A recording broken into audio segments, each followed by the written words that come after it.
Tony Dunn, ain't nothing to it but to do it, brother. Let's roll. In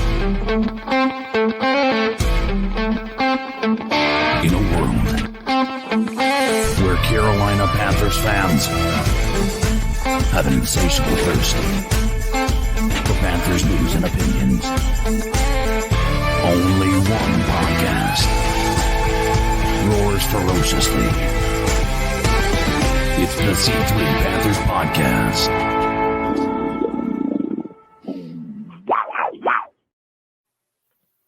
What's up, Panther fans? It's Cold Cuts. That's right. This is the ninth episode.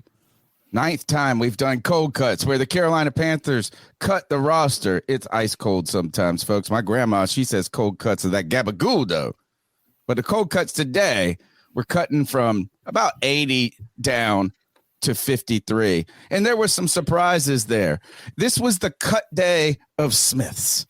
Brandon, Shy, who was more surprising? Michael Jordan's out of here. Cam Irvin's out of here. Thank you. We just got better. Addition by subtraction. I'm sorry, Nikki Bozeman. We can't be nice to Michael Jordan at this point on this podcast, but it is the longest running Panthers podcast, the C3 Panthers podcast, and you can be nice to us by smashing the thumbs up button, being a part of the show, jumping in the chat, calling in at 252-228-5098, where every Tuesday night we chop up the latest Panthers news and opinions from the fan perspective. I do it each and every week with these wonderful men right here. My wheel man, Cody Lashney. I almost felt like today wasn't as exciting as I expected it to be. I mean, it is if you had some players that you had on your mind that you wanted to see make an impact, like a Brandon Smith or a Shy Smith, then yeah, you were a little bit upset about it. But it's prompted some great discussions about Scott Fitterer, about moving on from the Matt Rule regime, about do we have proper depth at linebacker and defensive tackle now? Dude, there are so many relevant discussions that we need to have tonight. And you already know we're going to do it with the best damn Panther fans in all of YouTube. My man Drew's in the chat. Alex Stark, Joey the Blind Panther. What's up, buddy? Brandon Fixlin, Brandon R, C3JJ, C-Dog 1983 in the building. What's up, bro? Dan Floyd, David Screws, DJ Fish Nipples, Evan Jevin, Hemlock, Joe, the freaking Puerto Rican Riolano in the chat room. Joe, we love you, brother. What's up, man? KG73s, Kristen Ledane, Lawrence Trevette, Matt Knows Nothing, Michael Wydrick, Muscles Marinara, Panthers Gal 73, Pipe Singer, Rock Rhyme, Roosevelt Mongo, Supreme Tim Estes, Supreme Leader Z, and White Chocolate Espresso in the building. Tony Dunn, how can you not be excited after that laundry list of names? Ain't nothing to it but to do it, brother. Let's roll. Greg, I updated all the stuff on the Rumble stream keys, but they're not going through right.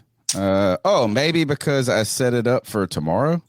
Huh. That could be it. That might be it. I'll work on that. Welcome, Greg. People have been waiting. No, it says state and time today. Yeah. People have been waiting to talk to you, brother. Yeah, I know there's a lot of people waiting, but I'm not worried about it at all, man. Like I said, I stand behind everything I said. And you know what? I will go ahead right here. Anthony Piccarello, JJ, Chase from Anderson, and Glenn. G-Baby. And Glenn. I said Glenn. I Glenjamin. Call him Glenjamin. I can see it. Glenjamin. Glenn agree, yeah. I concede to you, Bryce Young, after a third preseason game, is the king. I concede to you. We call him the truth. Okay? He had a phenomenal game. You're the truth. He had a phenomenal game. I'm not being facetious there, like hyperbolic, I guess you would say there. Sarcastic. He had a great game. Third game, really did phenomenal game. I was highly impressed. But I'm conceding right now to you guys, he is the truth. So there you go. He is. Let's see what happens in the future.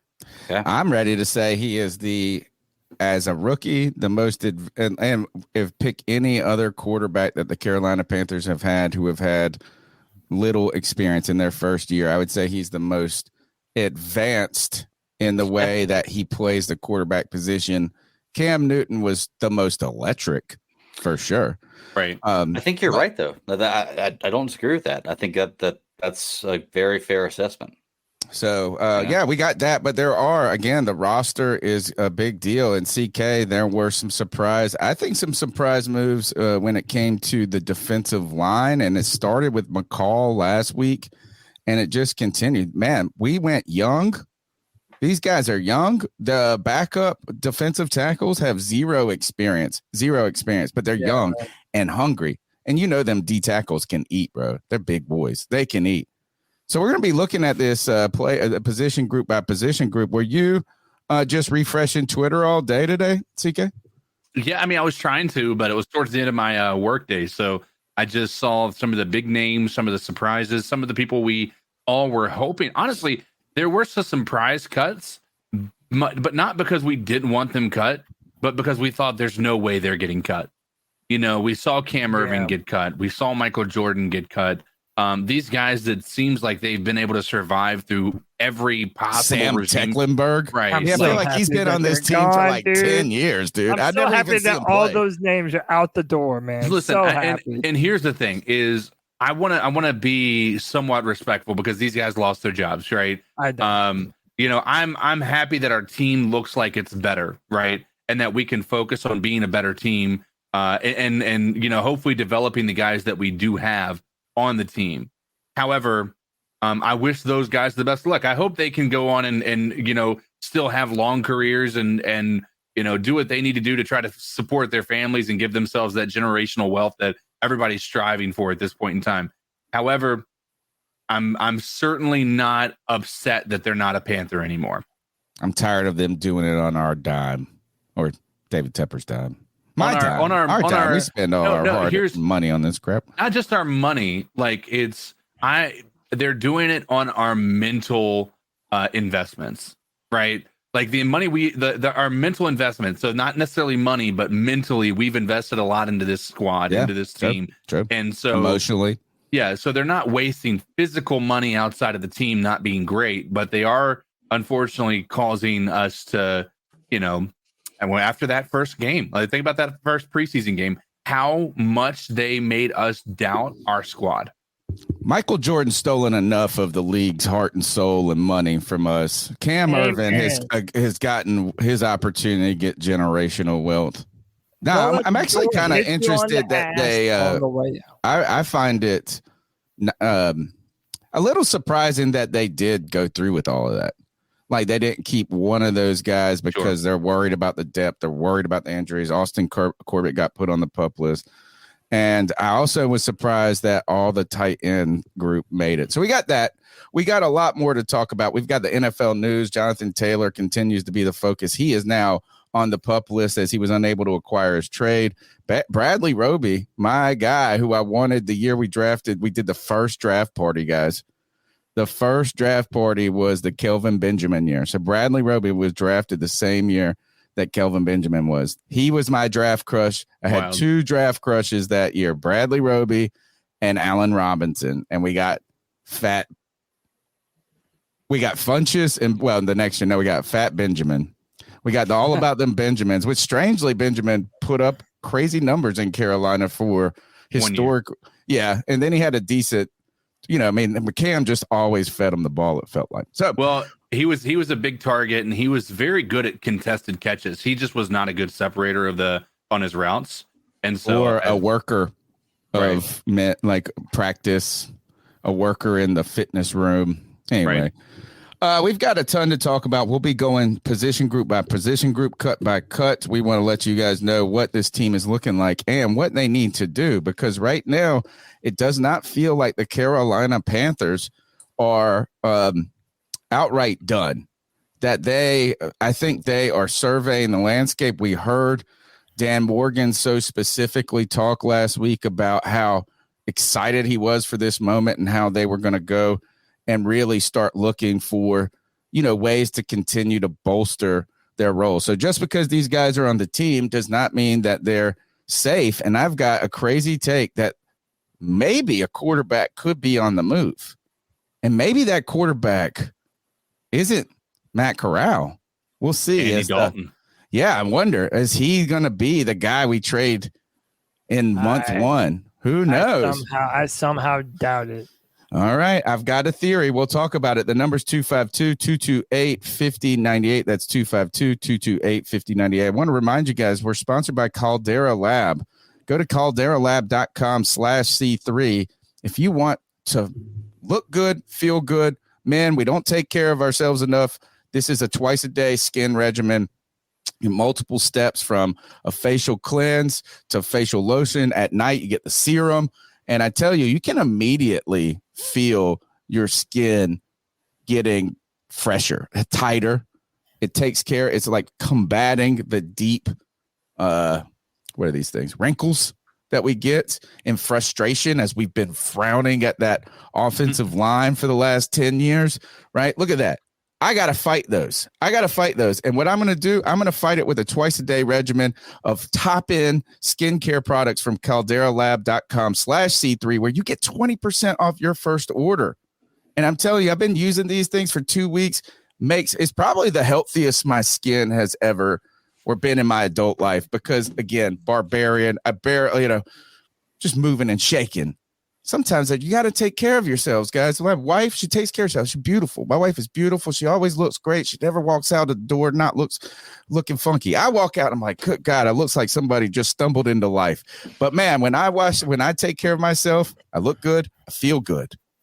And I feel better than Michael Jordan, because I wash my face with all of those awesome products from calderalab.com/C3, 20% off your first order. Help support us by supporting our sponsors, or just, I don't know, smash the thumbs up button, subscribe, call in. Cody, let's jump into the show. Yeah, man, let's jump into the show. Now the 53-man roster has been finalized, and we will jump into that in a moment. But first, let's go through some of these cuts and let us determine who the biggest surprises were. And let's just go down the list real quick here. I'm going to list all the names that were cut within that time. Spencer Brown, Shi Smith, Javon Wims, Josh Van, RIP to Kev, Justin McCray, Michael Jordan, Deontay Brown. Yeah, but they're planning on putting him on the practice squad.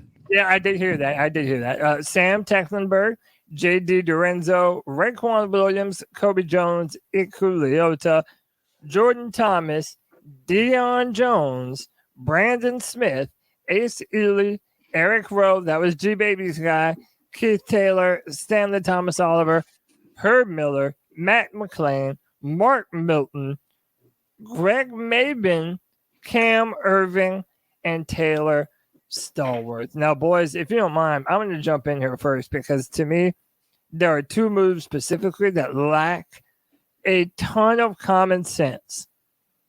We brought in Deion Jones because we were thin at the linebacker position, and we wanted some meaningful depth, and we wanted a player that we could trust and depend on, and we chose to run with him instead of Brandon Smith, a young player with a lot of physical talent and a lot of potential.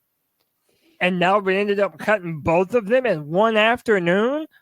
Like, knowing that the Panthers have had such a hard time stopping the run over the past few years, now we're moving to a 3-4 defense.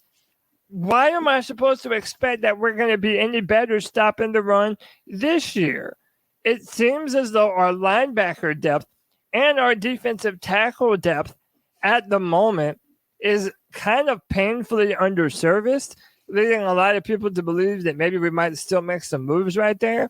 But the fact that we gave up on Deion Jones after just signing him, and Brandon Smith after just drafting him, a year or two ago, like, they're not even looking to develop some of the young players that have been here a while that have potential. It just doesn't make sense to me. It's a bad move for our depth. And out of all the moves that were made today, that is, in my opinion, by far the most confusing out of all those different cuts that I read off. Yeah. Deion Jones is living off of name recognition and reputation, not off of production, number one. Kruger Hill, or what's his name? The Kruger Hill, the guy, the Hawaiian. Mhm. He has produced, and he has been one of those journeyman guys that's moved around and been one of those linebackers that always plays above their pay grade and above their name recognition. He reminds me a little bit of who was the guy that people used to always say was kind of like they would confuse him with Luke, that other white linebacker that we had. That he went and played for the Saints. AJ Klein. Yeah, AJ Klein, right? Is a guy like that he doesn't come with the name flair of a Deion Jones. But look, is Deion Jones and if we want to, we don't want to overjudge by such a small showing. He was late. It was a late pickup, a late addition, but he didn't really play well in the preseason. He wasn't making plays. So are you really going to cut Kamar over him? No. Right. And I think here is that I think the Brandon, what's his name? Brandon Smith. That one is surprising because it always sucks when we follow these teams so closely that we think that these 3rd and 4th and 5th round picks actually make a difference. You see teams that like, hey, when they hit a 4th round pick and it makes a difference, you're like, that's good drafting. That's good drafting. Right. But really, I guess outside of the 3rd round, man, you're always fighting day in and day out, scrapping for your job. I was a little surprised, but I think, too, what you see is that Matt Rule's drafting strategy had one single element to it, and he just drafted traits. He drafted athleticism, and I don't think the Brandon Smith was all that good in college or all that productive, but his rack score was awesome. So right now, I feel pretty good about this, strangely. I think this tells us that they really believe in Frankie Louvu. And the Kruger Hill guy, or I got to get his name right. I got to look at him. I believe it's Camus. Camus? Kruger Hill. Kruger Hill. K-A-M-U. Camus Kruger Hill. Camus Kruger Hill. I'm going to be saying that all season. I need to get it right. Kamar or Kamar? Well, no, that's the thing. You hope you're going to be saying it. Camus. Oh, I will be saying that. He's been playing better than anybody. He made more plays than Shaq Thompson. This is my point. Right now, none of the guys that we have at the position are, outside linebacker, we're okay with Justin Houston and Brian Burns, but I don't know, Shaq and Frankie Louvu, and then you literally have not a lot behind them. I don't know, man. Well, you're not going to be playing 3 inside linebackers in this system, though. You're only going to be putting out there 2 most of the time, I would think. Right? You 3, 2, 2, and 5, right? 3, 2. But again, injuries happen. Or 3, 2, 2, 4. It's just, to me, that doesn't say that that we have a lot of depth at 2 very important positions. D'Lo Entertain says Camus Grugier Hill. Grugier Hill. Camus Grugier Hill. Camus Grugier Hill. Is that the full last name? Or is that the whole name? Oh, sorry. No, look, so I don't feel that worried about this because I didn't feel great about the other guys. All right. Greg and CK, y'all jump in on this, man. What are your surprise cuts from this list? I'll let you go, Greg. Yeah, honestly, when I look at it, the Brandon Smith cut with the fact that we drafted him so recently is kind of a surprise. And I've got to go with Glenn and with the Eric Rowe, to be honest with you. I think this is a position that we are not very strong in. And I think that cutting players who are there and know the system is a bad idea. Or at least a veteran at the very least. Yeah, at least a veteran. Yeah. And Eric Rowe's not a terrible player. I don't know if I'm the same level as Glenn with like how well that good Eric Rowe is, but I think it's a very crazy cut.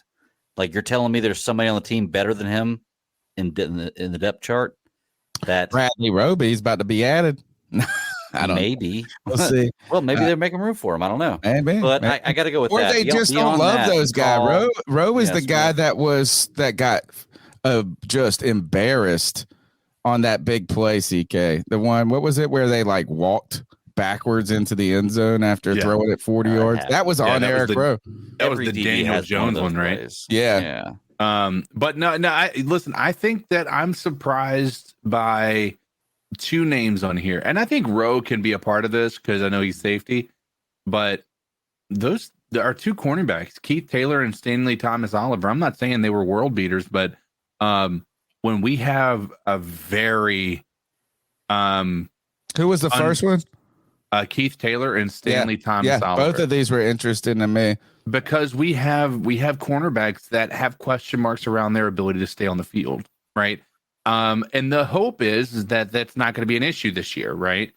But you also have to question whether that's something that is going to be a mistake as we move forward.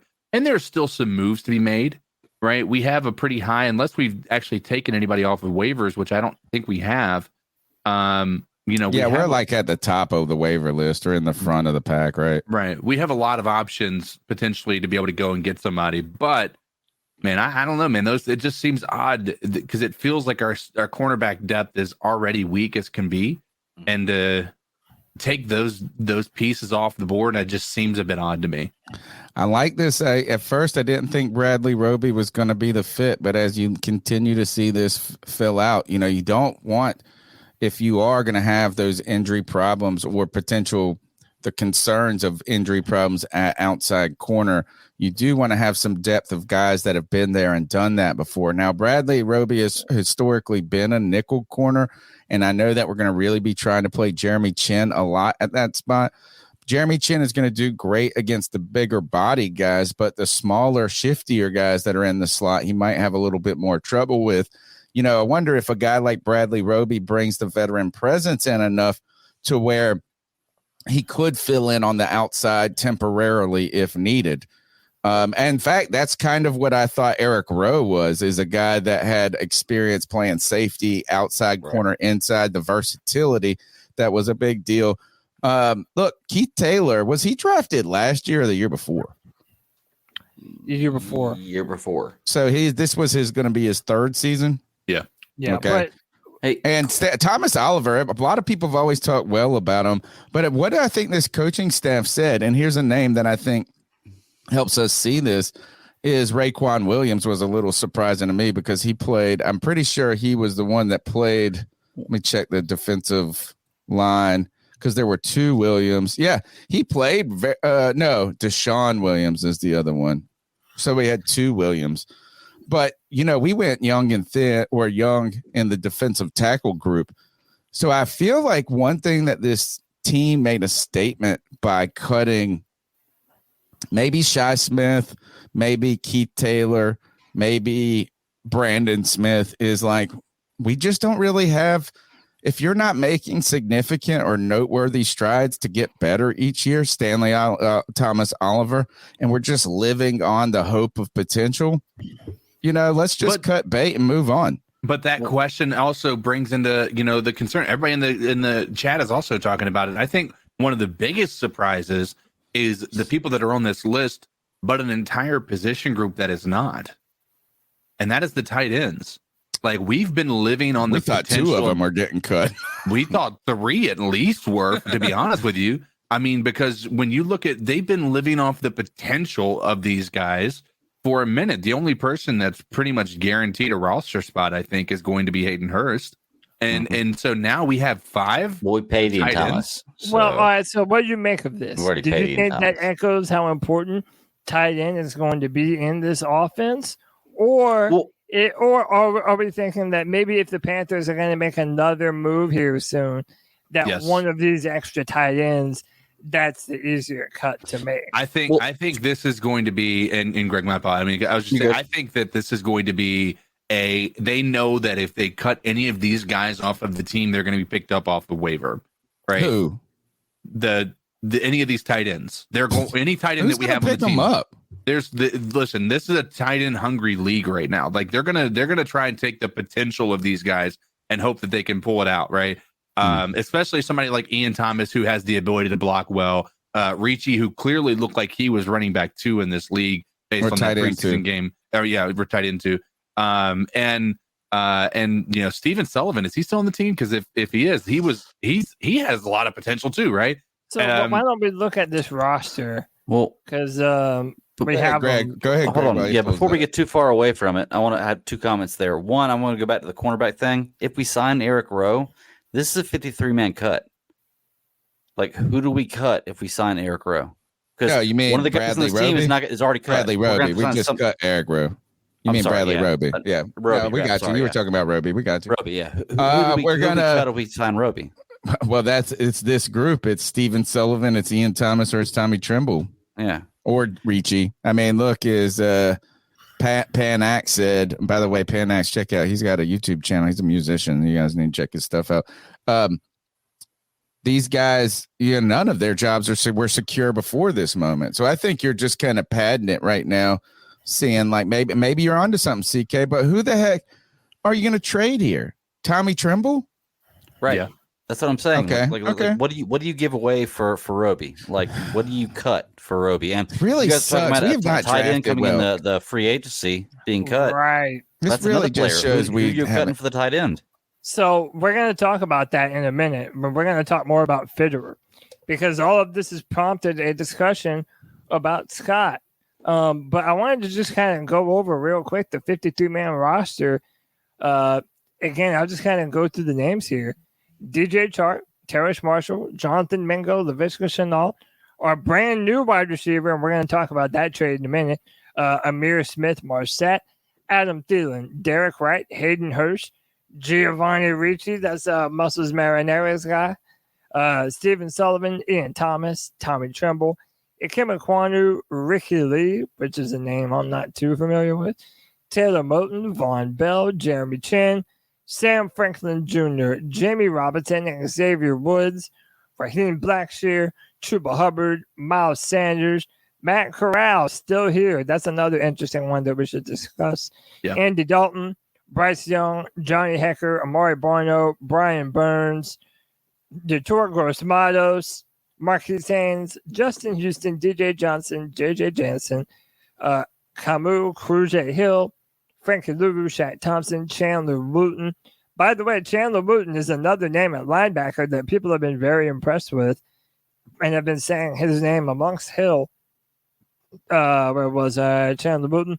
Eddie Pinero, Brady Christensen, Nash Jensen. A lot of people like Cade Mays, Chandler Zavala, Derek Brown, LeBrian Ray, Shai Tuttle, Deshaun Williams, Nick Thuman, CJ Henderson. Who's Nick Thurman? I don't even know that guy.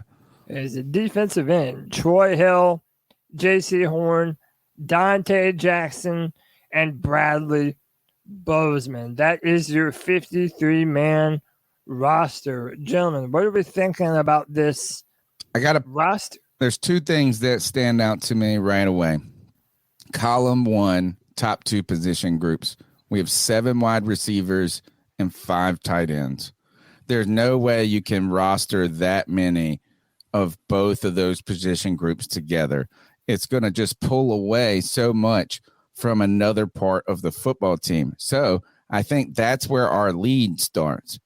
If we know that there is at least 1 to 2 position groups that have a player that's just too much, right? I mean, think about it. The Panthers, I think, have only kept 7 receivers one time in their history like this. So this might be the second time I did it. Went back through it. It was when Steve Smith was hurt and they just didn't know what the hell they were doing. And this was like in 2007 or something. Or remember when Steve Smith like broke his arm and playing flag football or something?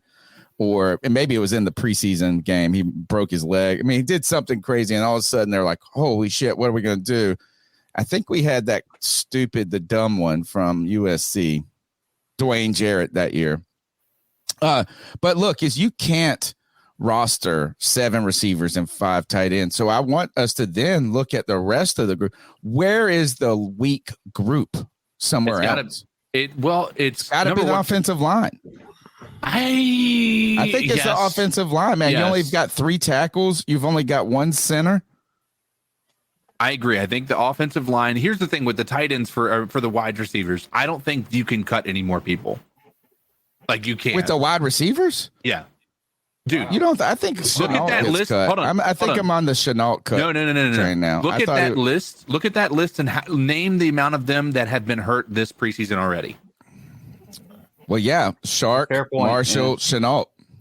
And we saw Thielen get hurt in a preseason game, even though he came back in. Wright was dealing with got a hurt. knee injury. If I'm not mistaken, Mingo got some sort of like it wasn't anything big. It was something they kept him out maybe one practice. If I may be wrong on that and thinking about somebody else, but like every single person that is a wide receiver has been hurt on our team already in training camp and preseason. Like, and it may not be long or big injuries or anything like that, but it's worth expressing that. I know that we have 7 wide receivers.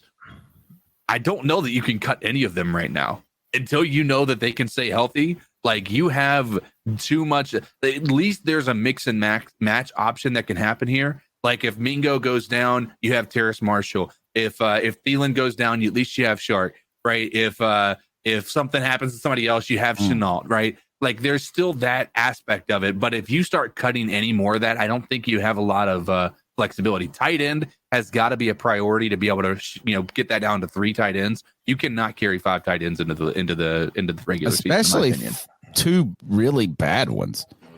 Or 2 not good Imagine ones, carrying 5 bad tight ends into the list. I'm not our roster. We're going to beat you with bad tight ends. Ian Thomas still being on the team. Like, we paid him though. We paid him though. He's got to be here. So what? We paid Deion Jones. We paid Demir Bird. Demir got hurt, but still, it's like that doesn't. I don't know. He hasn't done much of anything for us, and to me, that's just strange, man. 4 cornerbacks on the roster, which again, that kind of leads to Tony's Bradley Roby theory that maybe that might be a consideration for us.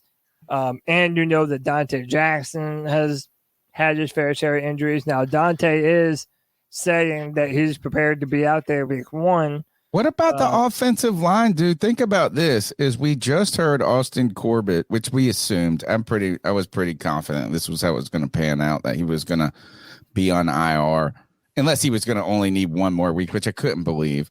So the Panthers actually initiated kind of their beginning of their cuts by announcing that Austin Corbett would be put on the PUP list. And I guess that's like temporary IR, like short-term IR, maybe. Yeah, 4 games, Yeah, it's 4 games. But think about this, is that first you've got Akim Aquanu, who has not had the greatest preseason, right? But, I mean, we're believers. I'm a believer in Akim Aquanu. I think the team is, right? They've got too much. So it's not like he's going to be benched or whatever.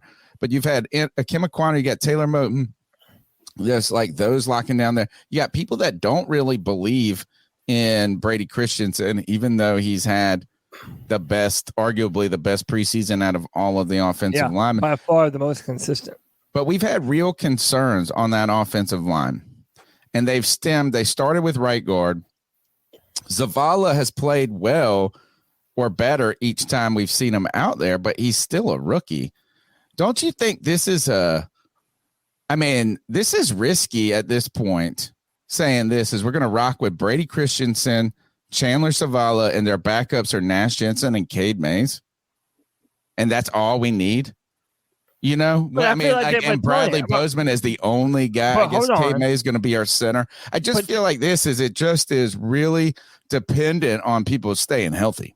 Well, yeah, but also, Tony, we can have that same conversation about what I said earlier with linebacker. Like, yeah, if the starters stay healthy, then okay. But there's not a lot behind it. But you can think of Jeremy Chin as potentially playing a kind of in that role. I don't think inside linebacker is as important in a 3-4, is it? Or is it more important? I don't know. No, I mean, dude, I think it's even more important. I mean, we already know that. Yeah, dude, we always said, right, that what it offers you in pass rush, it takes away a little bit in the run game, that it's a little bit easier to run the ball on a 3-4. And we were a 4-3, and we were already having problems with run defense. To me, you're just a couple of injuries away from a bunch of camp warriors. If you want to say Jensen and the other offensive linemen, whatever, that they're like camp warriors, well, Cruz Hill, for as great as he has played, or Wooten, for as great as they have played, like, I'm sorry, those names just don't inspire confidence in me. So to me, the linebacker and the offensive line, it's like the same conversation. Like, yeah, if they stay healthy, we might be okay, but the depth, it just leaves wanting. Can you say they haven't inspired confidence in you based on the lack of playtime? And the Yeah, I don't. I mean, like what expires that's what I'm confidence wondering. about having Deion Jones and like the whoever else on the team? That doesn't make me feel any better. Because My Deion question Jones is, has played more champion football for than Hill. yeah. Well, my question is, you champion for prefer like Christensen, right? Before he's really proven himself. What makes you not champion for these other guys? Have they not proven themselves? How has Brady not proven himself? I'm not saying Brady hasn't. What I'm saying is, how have the other guys not proven themselves? No, that is my point. On offensive line and on linebacker, we have a bunch of guys that, as of right now, they're training camp warriors. But say whatever you want about Deion Jones. Look, if he wasn't good, he wasn't good. And if that's why you cut him, then fine. But you signed him because he had played meaningful NFL snaps. He had made a Pro Bowl before, and you needed depth at that position. Then you let go of not only him, but the newly drafted, only like a year or two ago, linebacker that had a ton of physical potential that you could have used at that position. And they just choose like, no, we're not going to develop him. We're going to go with these other players. It's just questionable to me. I hear you. Yeah. Well, I mean, here's the thing: is we have a lot of people in the chat who have a similar take to that, and one person in particular has re-upped for the third month, and that is Zach.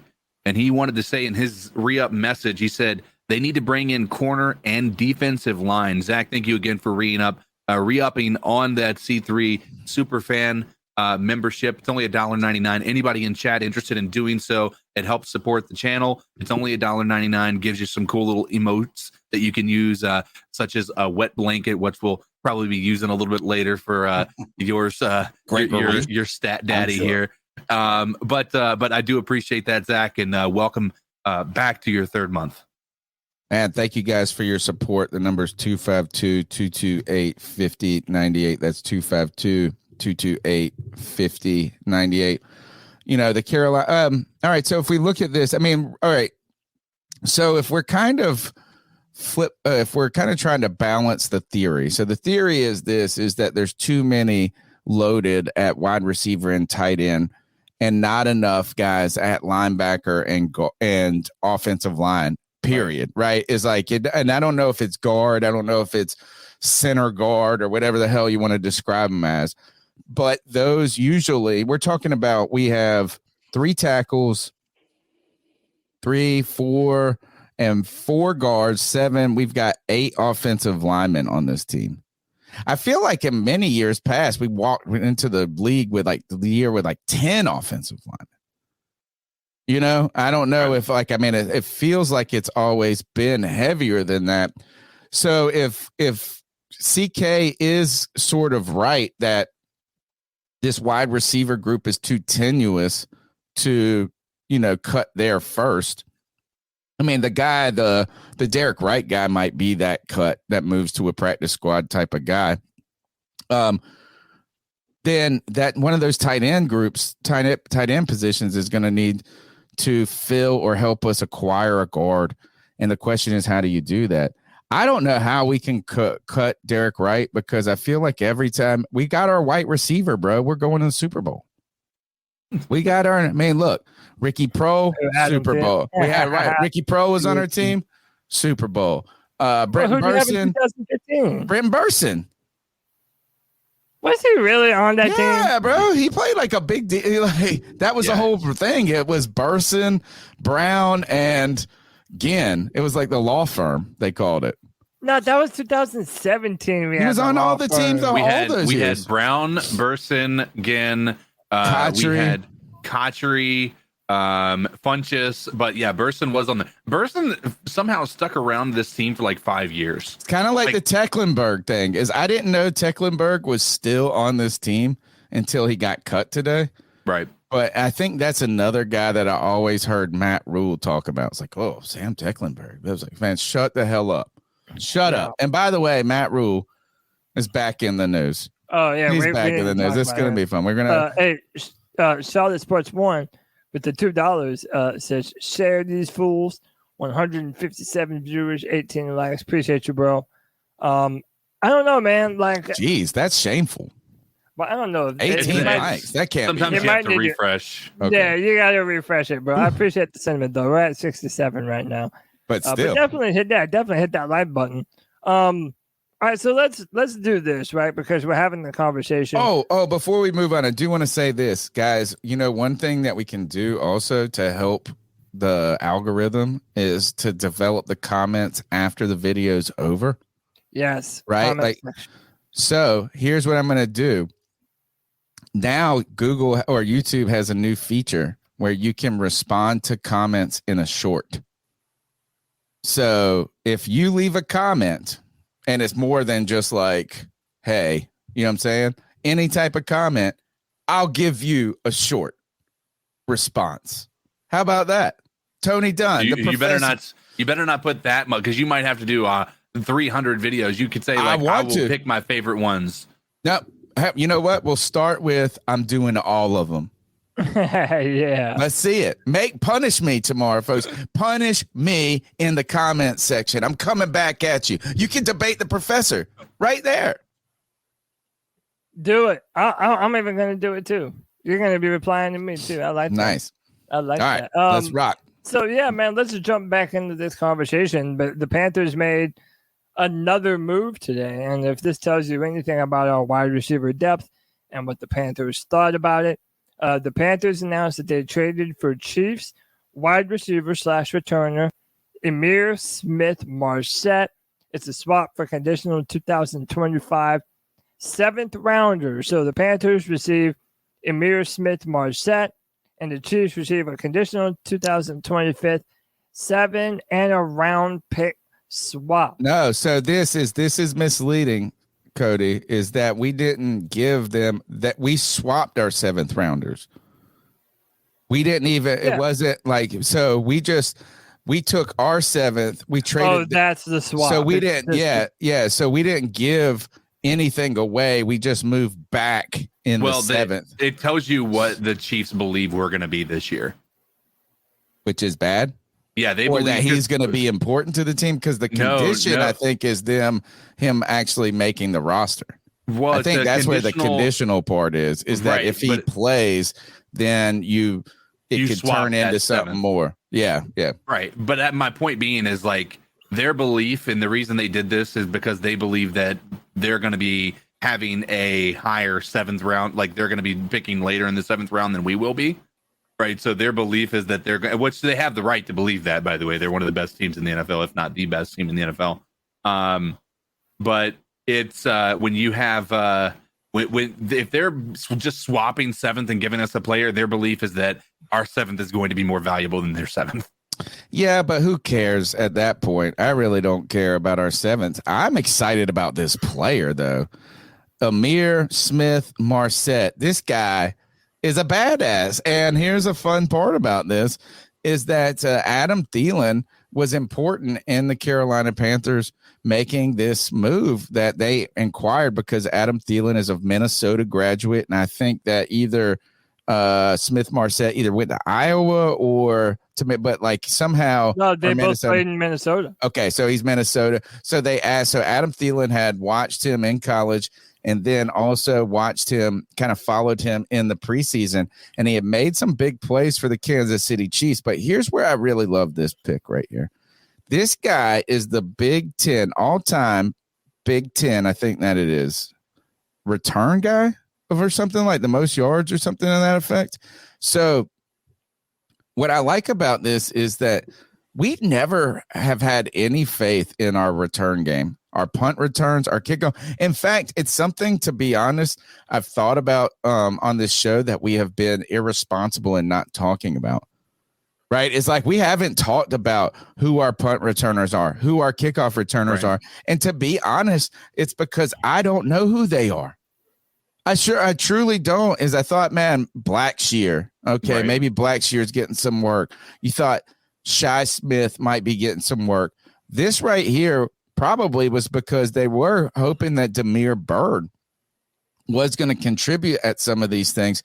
I think this guy might make the team because of his special teams or be interesting. That's where Derek Wright might not have the advantage here. Dude, this guy, He's fast, dude. This Yeah, guy, look at this. He was a great returner for Iowa. That's where he went to college. I thought you said he went to Minnesota. No, he played for the Minnesota Vikings, but his college was at Iowa. Oh, he was in Minnesota as a Viking. Yeah, he was a Minnesota Viking. Oh, okay. I was right then. I have some clips from that game too, but you see he has great vision, and he's a burner, man. He is fast, dude. Look at this shit. Very fast. The guy can get upfield, and that's one of his biggest assets. And my question is, are we just valuing him as a returner, or do we think that it's possible for him to be able to do some damage actually as a roster or on the wide receiver core, like, you know, having the football thrown to him? I can't imagine that would be the case, that they're really seriously thinking that's a possibility. Right. Yeah, I mean, I look at the speed on this cat, dude. Oh, by the way, this week 18 against the Chicago Bears, I believe 2 years ago, had 103 yards.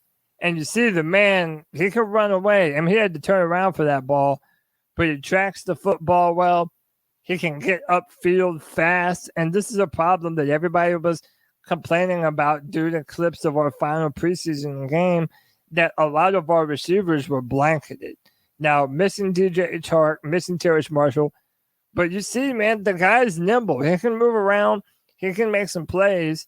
Is he just a returner, or could he be someone that could take the top off of the defense for us? He certainly doesn't lack confidence. In fact, let's go ahead and play the clip of him when they asked him they were asking him about getting cut, the potential. And I don't know exactly when this clip came from, when he was with the Vikings, or if this is when he's with the Chiefs, but they were asking him about the nerves and the anxiety that comes with being cut. This is awesome. You know who you are. Who do you think you are as a receiver? One of the baddest motherfuckers in the league. That's all I'm gonna say. What do you think the next 48, 72 hours are going to be like? And Tuesday at 3:00 to find out what's going on. Stressful. That's all stressful. Because I don't know. You said So this is on. I love this dude. I love this dude. And then did you hear Frank Reich say he's got I think what they call big energy? And the whole crowd today laughed at him. And I was wondering if it was just a bunch of old white dudes laughing at the idea that they all listen to, who is her name? The big girl, the big dick energy. Well, big dick energy is a very. What's the song? Isn't there a song? We can't hear you, CK. You're muted. He fell out of favor. No, you're good. You're good. Sorry. The girl that's getting sued right now, didn't she have a song? Lizzo. Isn't she the one that had a song with that? Here's another old white guy talking about it. Yeah, dude, I'm making fun. I'm making fun of them. Hey, I'm making fun of them, and I'm making fun of myself simultaneously. No, I like that, dude. But you know what? And we need a return guy. Fuck that, man. Like, look, Shi Smith didn't do shit. See, when you are on the bubble, dude, you got to make your name on special teams. That's where my baby bird superior to Shi Smith in those cases, because that's how he fought and survived, by playing out there on special teams and contributing. But I don't know if we have a true answer or confidence what we're doing. Didn't we trot out Laviska Shenault last year on kickoffs? Yeah, we didn't have a great answer at kickoffs. By the way, the chat is informing us it's Lotto, not Lizzo. Don't even know who Lotto is. I don't even know who that is. So now I'm totally So this joke is hitting hard the same. It's slapping twice right now. Yeah. So this is Frank Wright talking about Emir Smith-Marset. I think he's a really good route runner, very good hands. I know he's a smart guy, so we like our if you're on our roster, you need to be able to play all three positions, because we moved. 2023 wasn't a good year for the Carolina Panthers, but I'm trying to make 2024 a better one for myself. Get started on your resolutions with Factor so you're ready for the new year. Factor's ready-to-eat meal delivery takes the stress out of meal planning and sets you up for success in the new year. Skip the grocery stores, prep work, and cooking fatigue. Instead, get chef-crafted, dietitian-approved meals delivered right to your door. With over 35 meals to choose from per week, including keto options, calorie smart, vegan plus veggie, and more, plus over 55 weekly add-ons, you'll have a ton of nutritious and flavorful options to kickstart your resolutions. Skip that overpriced takeout trap. Factor is cheaper and way more delicious than takeout. Get chef-crafted, restaurant-quality meals delivered right to your door, and they're ready to heat and eat in just 2 minutes, which means more time for you. Head to factormeals.com/C350 and use the promo code C350 to get 50% off. That's code C350 at factormeals.com/C350 to get 50% off. That's around a lot. And so, Kind of jump out you. He had a pretty good preseason. had a good preseason, productive preseason, can catch punts. So if he factors in there, he could factor in there, could not factor in there, we'll see how it all plays out. But just feel like, he had some inside info because he was in Minnesota with Adam Thielen. So, they would call Adam and say, Adam, tell me about this guy. So got inside information from another player. That always is helpful. Yeah, so Adam Thielen helped recruit him here. But also he mentioned the fact that he could play all 3 positions. That he could play 3 wide receiver positions. So they really like the talent that they have in him. Somebody in the chat said this, and they said this was pretty neat. I like to hear this. Is they said that they disagreed with me, and they do see him being a contributor on the field. And that brings us to the question of this. And I put this up there. Can we go to the Adam Thielen slot where we get the picture of Adam Thielen? Is our wide receiver group, which we were really high on, is it weak now because we've gotten into injury territory? Is there actually a room for a guy like this to come in and be a top burner? Because look, as you looked at the QB school guy, right? And did you guys see some of the clips that are floating around about how great Bryce looks? But then they're like, this is really, look at how slow they are.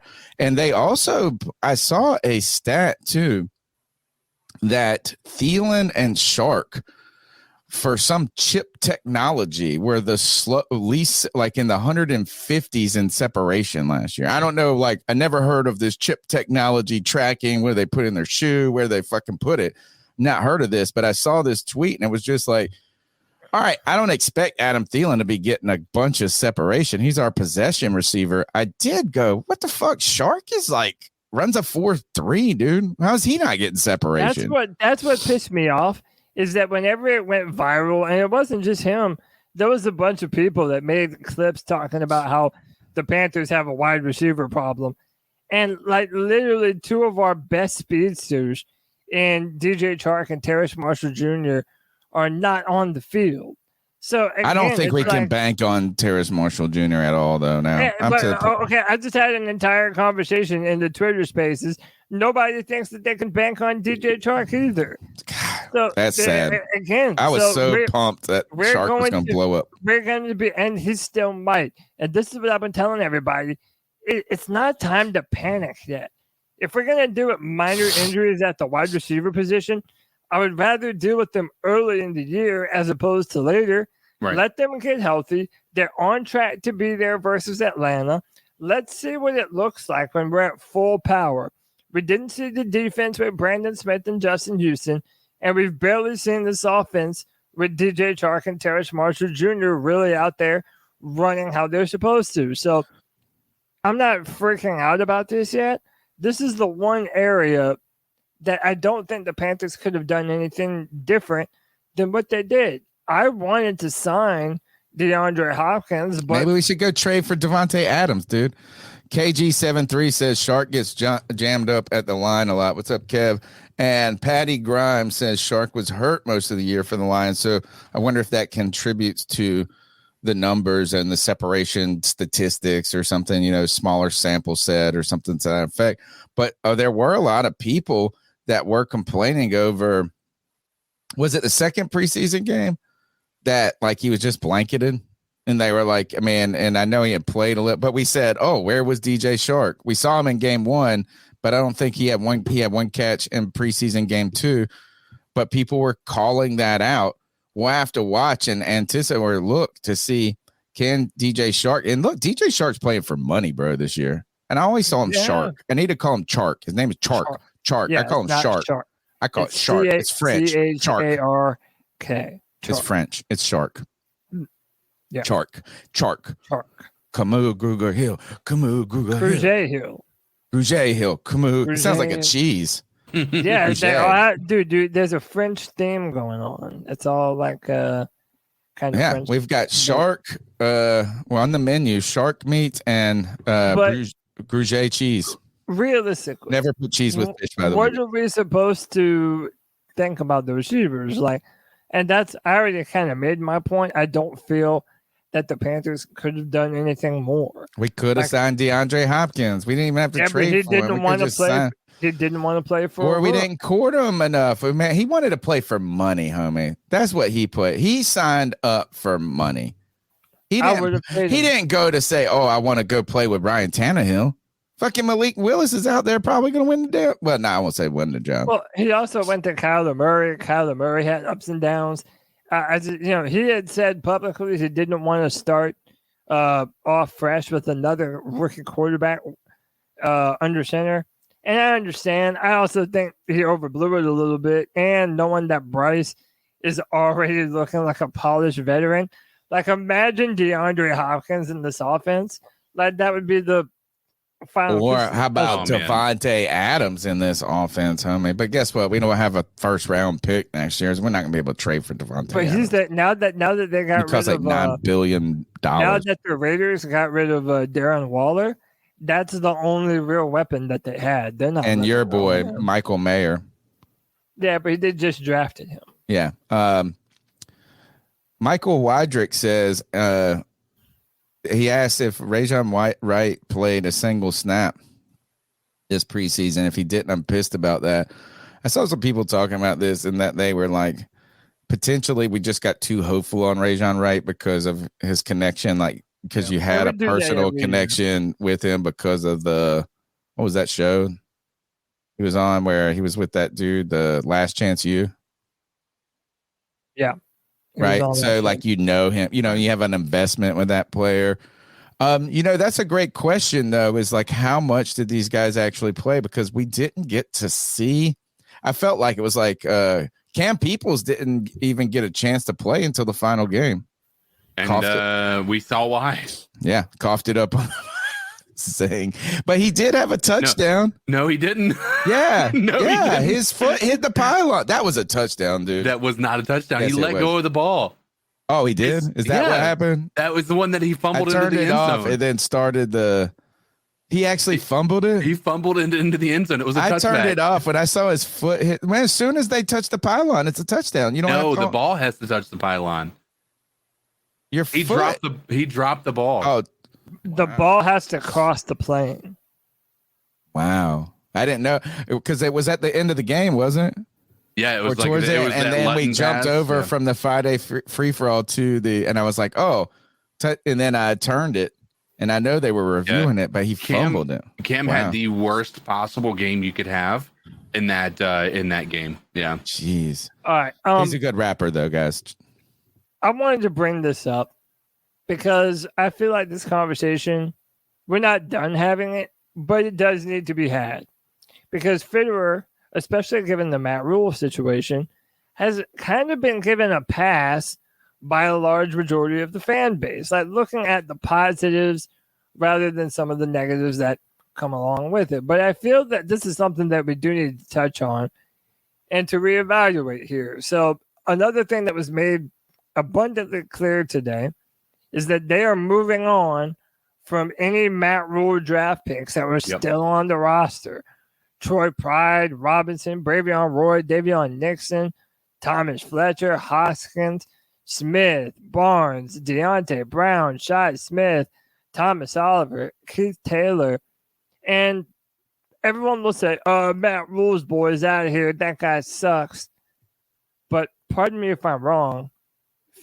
Fitterer drafted damn near every one of these dudes, with the exception of maybe a couple that were, maybe a few of them were Hurney.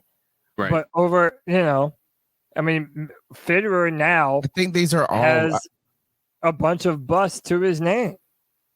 I may just want to blame everything on Matt Rule. Like, that might just be my natural inclination. You're not alone. But I don't know if. Look, we heard that Matt Rule was controlling the media department, dude.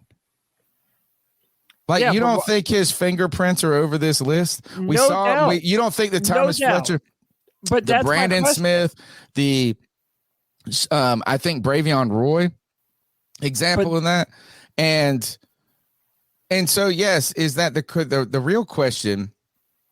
And I hate to say this, it's not a question. Is my point is when we hired Frank Reich, we should have fired Scott Fitterer. We should have brought in Frank Reich and his own GM, not because Scott Fitterer deserved to be fired, but because we're asking this fucking question right now. We can't truly surmise if this is Matt Rule's fingerprints on this or if Scott Fitterer was a co-conspirator. But I think the idea of hiring a head coach and a GM at the same time is something that doesn't happen because it's like next to impossible to be successful. Basically, what you're asking for is the GM to come in here without having the ability to actually scout what their team is going to need with the upcoming year. So they're going to be coming into that with a bit of a handicap where every other team is going to have an entire year's worth of scouts that have actually done their work, right? So whereas I give understand us those scouting reports, their propriety of the Carolina Panthers, right? Thank you for your service. We're coming in here. I think you hire the GM and the coach together. They live and die together because we don't ask these questions, CK. I know it almost felt like we should have hired we should have just, once we decided to fire Matt Rule, we should have at the end of the season towards the end of the season fired Scott Fitterer. And I actually don't think I'm hoping that Scott Fitterer is going to be freed now. And look, to be honest, there are some things outside this list that Fitterer has done that I think have been noteworthy, particularly getting us Bryce Young for a rather low price. Yeah, but again, are you looking at this with rose-colored glasses? And remember, I've been a Fitterer defender. I've been very congratulatory of a lot of things that Fitterer has done. But the point being is, unless you're saying that Matt Rule was such a bulldozer that Fitterer literally had zero say-so in any of the players that we were drafting, and none of that can be put on him, keep in mind that there have now been trades that were still like, all right, what the hell was that? We still like one. Give me one. All right, so CJ Henderson. He made the team, bro. He made the team. But we didn't pick up his fifth-year option. Well, that's good. That's fine. You know what? He's got to play it up. To be a shutdown corner, and he has not been that. Well, you know what? He's not. But we didn't draft him in the first round. We drafted him for a third. And you signed Dante Jackson instead of Stephon Gilmore. And I still would prefer to have Stephon Gilmore. Right, I don't know now. If Gilmore really wanted to be here, dude. Yes, it did from Charlotte. He did. Yeah, that might be the case. No, he was with Matt. No, he saw the fucking dumpster fire that was Matt Rule. No, I don't. I think you guys just want to believe that. I don't think there's any direct evidence that said wanted to stay in Carolina. If they had chosen to pay Stephon Gilmore, there is no way he would have said no to continuing to play in Charlotte. So you think you could have gotten the same deal for Stephon Gilmore that you got for Dante Jackson? There's no way Stephon Gilmore is signing a 3-year, $27 million deal. No way. You would have gotten him for 1 year, $16 million. Sign him for? All right. And is it not? And would it not have been more worth it? Yeah, I think so. He didn't go to the Cowboys though. After us, he went to the Colts. Yeah. Oh, right. Yeah, I mean, I would have done that. And look, that's another thing. The Colts. That's where Frank Reich was. Like I would have much rather have had the more proven player than Dante Jackson has been hurt every year. Granted, he played well last year, but I mean, if you're comparing apples to oranges, I'm just saying right now it all seems very convenient to say, no, it wasn't Fitt's problem.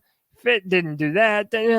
And look how many late round picks that we drafted that are no longer on the team anymore. You can't tell me that he deserves none of the blame for that. Well, that's an argument I've been having. Is like, listen, we don't know what was him and what was not, and that's to Tony's point, right? Is do we want to continue to have this question, or do we want to be able to move forward and have something new? Right. I support the idea of him having gotten this year. I don't think firing him in the same year you fire Matt Rule is going to put this team in a better spot. Honestly, we may not even have been in the running for a Bryce Young. Right. So I think that this year is going to be pretty telling. The fact that a lot of the people that he picked in the later rounds are gone now. I think if this draft class we just brought in if we don't have some people that are contributing starters on this team by the end of next year, then you have to put that all on Fitterer. Like there's got to, and he doesn't get absolved from the blame from the other stuff either, right? He's not completely hands washed of the circumstances surrounding Matt Rule. You don't take a job if he took this job knowing that he wasn't going to have roster control. That's a decision that he made, and he's got to live with that. He's got to be held accountable to that as well, right? So that part I think is where I don't necessarily agree that he is where I'm on the same page with Cody. I think that he's got to be given some blame with what we've seen the past 3 years. Yeah, I mean, I'm just trying to be fair. Let me ask you this then, and I do want to get to some calls. The number 2-year, $20 million contract with the Colts, including a $4 million signing bonus, $14 million guaranteed, and an average annual salary of $10 million. We paid Dante Jackson was a 3-year, $35 million deal, but $16.7 million guaranteed. Gilmore, by the way, has also tacked on an $11 million with the Cowboys that he's going to get this year. Gilmore this is why Gilmore didn't want to stay in Carolina, bro. I'm telling you he didn't. Nah, dude. Gilmore is pulling the old, who's the God, he's like one of the greatest corners. He went from the Jets to the Bucks, the Patriots. Hold on. In fact, he just got put in the Hall of Fame, and Steve Smith was Darrelle Revis? Yeah, Darrelle Revis. Did you see his family in his All-Pro year? One of his All-Pro years when he went to the Hall of Fame, he had his family was wearing a shirt, and it was all the top receivers he had shut down that year, and it was like Steve Smith 1 catch 5 yards. Go watch Steve Smith cut to it, and he's like, man, that shirt. Why do you have to do that? That's what he said. He said it was misleading. That was not my career. That was one season against him or something like this. But all right. So here, before we get into the calls, since you are adamant since we're having this conversation, what is the good? If this is the bad, what is the bad and what is the good of Scott Fitterer? And why is it that people are giving him grace? Because of the question marks around how much control Matt Rule actually had. Okay. I think we just don't know enough, but we also have to acknowledge that Matt Rule was not was not the one that made the final numbers. Like he wasn't the numbers guy. He wasn't writing the contracts. He wasn't pulling the trigger on the draft. He was just a contributor. And the person who had to do that was Scott Fitterer. Right, with any of the people that we had. As much as you want to believe that Matt Rule was the one calling the league and saying, let's go ahead and draft this guy, it wasn't. Like, it had to be Fitterer who actually called the league and said, hey, listen, this is who we're drafting. Right? That's not true. It doesn't have to be that way, does it? I mean, the Fitterer as the general he was manager, a cuck his first year. He didn't do shit his first year. He walked in and was like, hey, but then why sign up? Why sign up to be a cuck? That was my criticism the whole fucking time about this shit. Well, welcome to the party, bro. But dude, okay, so then you Welcome have to to put the it on party. We him. should have. You we have to should put it have. on him then. I've been telling you guys, there's a process. When you bring in a head coach, you bring in the GM first. The GM then concertedly hires their head coach. So then you can't say later on like this, oh, well, if I had a better head coach, these roster moves would have worked right. And all of this. They live together. They die together. They're handcuffed. When you fire one, you fire both. And we did it out of order. We fucking hired Matt Rule with Marty Herney You as should hire your GM before you hire your coach. Has And there that's ever? then there's Your no manager there's should no have a say so in the coach that you hire. But didn't that what we did? no. Why not? Remember What do you mean? Herney and the Hold Meatballs. on. Don't you remember Herney and the Meatballs? Who did Scott Fitterer hire? Frank Reich? No, Tepper hired you. No, Tepper's wife hired Frank Reich. Sure, but my point being is Scott Fitterer has never hired a head coach. Well, he's been part of the process. The Frank Reich process, but not Matt Rule. So That's the point. Fair, He should have. you hired the initial time. You hired Scott Fitterer, and now he has made his hire as far as a head coach that obviously the owner was a part of. So, I mean, to that point, But then you have all this lingering shit that we're talking about, and then we don't know. Right. Like we got all of this. We don't know. Is it fucking Fitterer or this? We don't have like. Are they just getting rid of Rule's players too? Yes. And Rule did this to the Rivera crew too. Let's not be. This is common practice in the NFL. When there's a new regime, What has Fitterer done good though, Cody? Because he has done good. I think the first round pick, securing that out of nowhere when we thought we were going to lose. The first round pick, I would say the coaching staff, we have to give credit for that. Everybody's been really big on the coaching staff. Thomas Brown, Ejiro Rivera, obviously Frank Reich, Deuce Staley. James Cannon is still here. I mean, like Caldwell, like all the coaches they interview for head jobs, somehow they taught them to be an assistant. Yeah. Well, and then you also have to add Tepper into the equation because he's a multi-billionaire that was willing to open up the pocketbook bigger than other teams were able to. That's why we were able to get so many names. Don't be a pussy, billionaire. Come on. I mean, I'm not going to compliment him for that Pay shit. for your own stadium too while you're at it. I'm not going to compliment Tepper for spending money. Imagine if you went to dinner, if Tepper like invited us out to dinner, and we're like, oh shit, David Tepper invited us out to dinner, and then he wanted us to pick up our own checks. I would be like, fuck you, man. We would have ate at damn Longhorn, not at wherever we're at, Ruth's Chris or wherever the hell fuck we're at right now. But I feel like Fitterer, the fact that he is such a cooperative type of guy is that he's not really assertive enough to be a leader on a specific move. So, for example, if he had a specific worry about the wide receiver core, then maybe he pushes a little bit harder to make, to go out and sign DeAndre Hopkins. However, he's so collaborative and he's so considerate of what everyone else wants to do, the coaches. He wants to make everything a joint effort. I think that's a blessing and a curse because while he's able to team up with, different people and hear different people's opinions, I feel like he doesn't have that zest for talent evaluation and being the leader to say, no, I'm in charge of building this roster. I see a hole right here, and I'm going to be the one to make sure that I disagree. Filled. I disagree with this because this is acting like he hasn't been aggressive. You went out there, you did that. You went and moved up, got your quarterback. You didn't bait. You didn't get bait. You went with Bryce Young. You assembled your staff, and then you went out and you got Miles Sanders, like Kev is saying in the chat, Hayden Hurst, Adam Thielen. Right, you put some pieces on this. Von Bell, come on, the Von Bell. That's a great signing right there.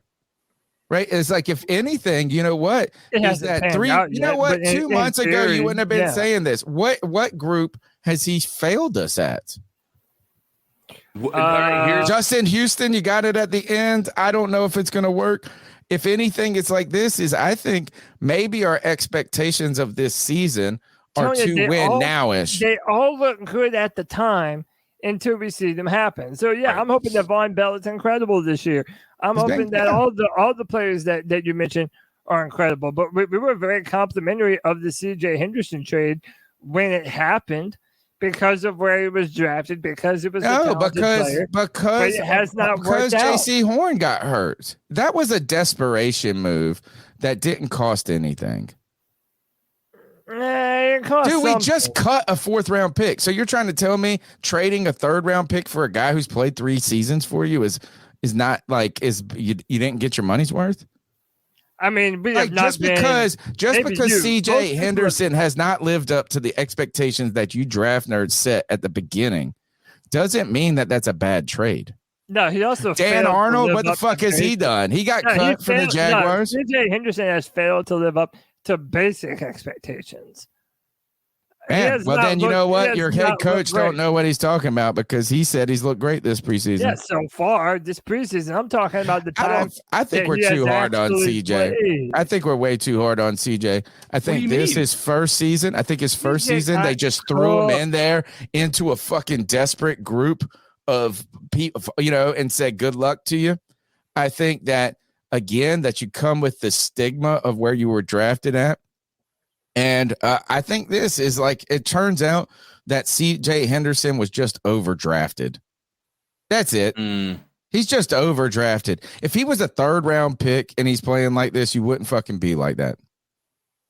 But we didn't pay a 3rd round. If We didn't you're pay a playing 1st one. We meaningful paid a snaps- 3rd. We No, just if gave a you're 3rd. playing- Think of him as a 3rd No, round It draft pick doesn't for us. matter because it's We a didn't starter. get a 3rd for him. If you're out there getting your ass whipped, We gave then Dan you're- Arnold then in a you're 3rd. playing like shit. That's more than a He's not 3rd. Playing well, he has not. Dan played Arnold's well. been cut, bro.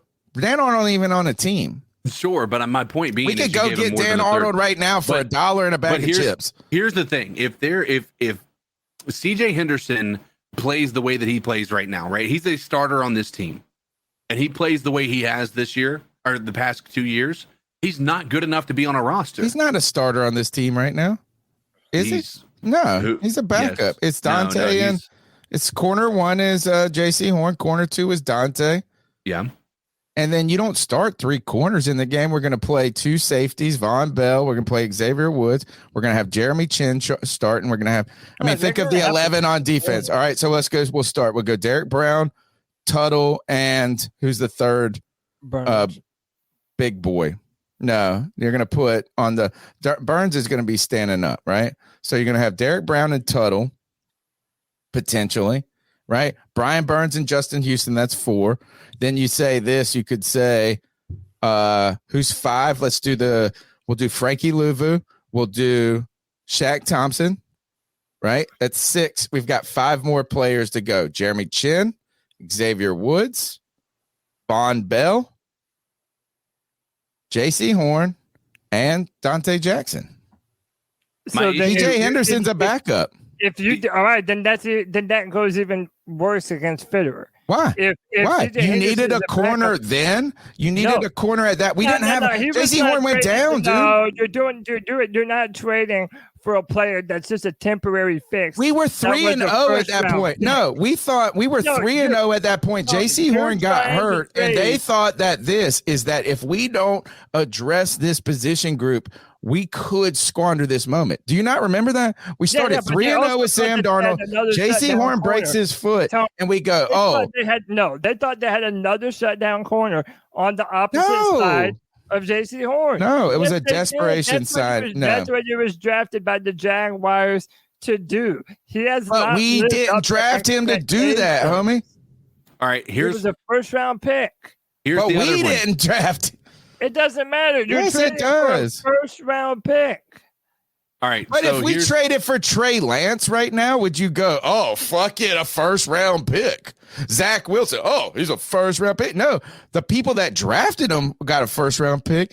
Did the Cowboys trade for a first round pick? No, but he's No. also not expected to be this. Like he came in. Here's the thing: CJ Henderson came in and he did not play well.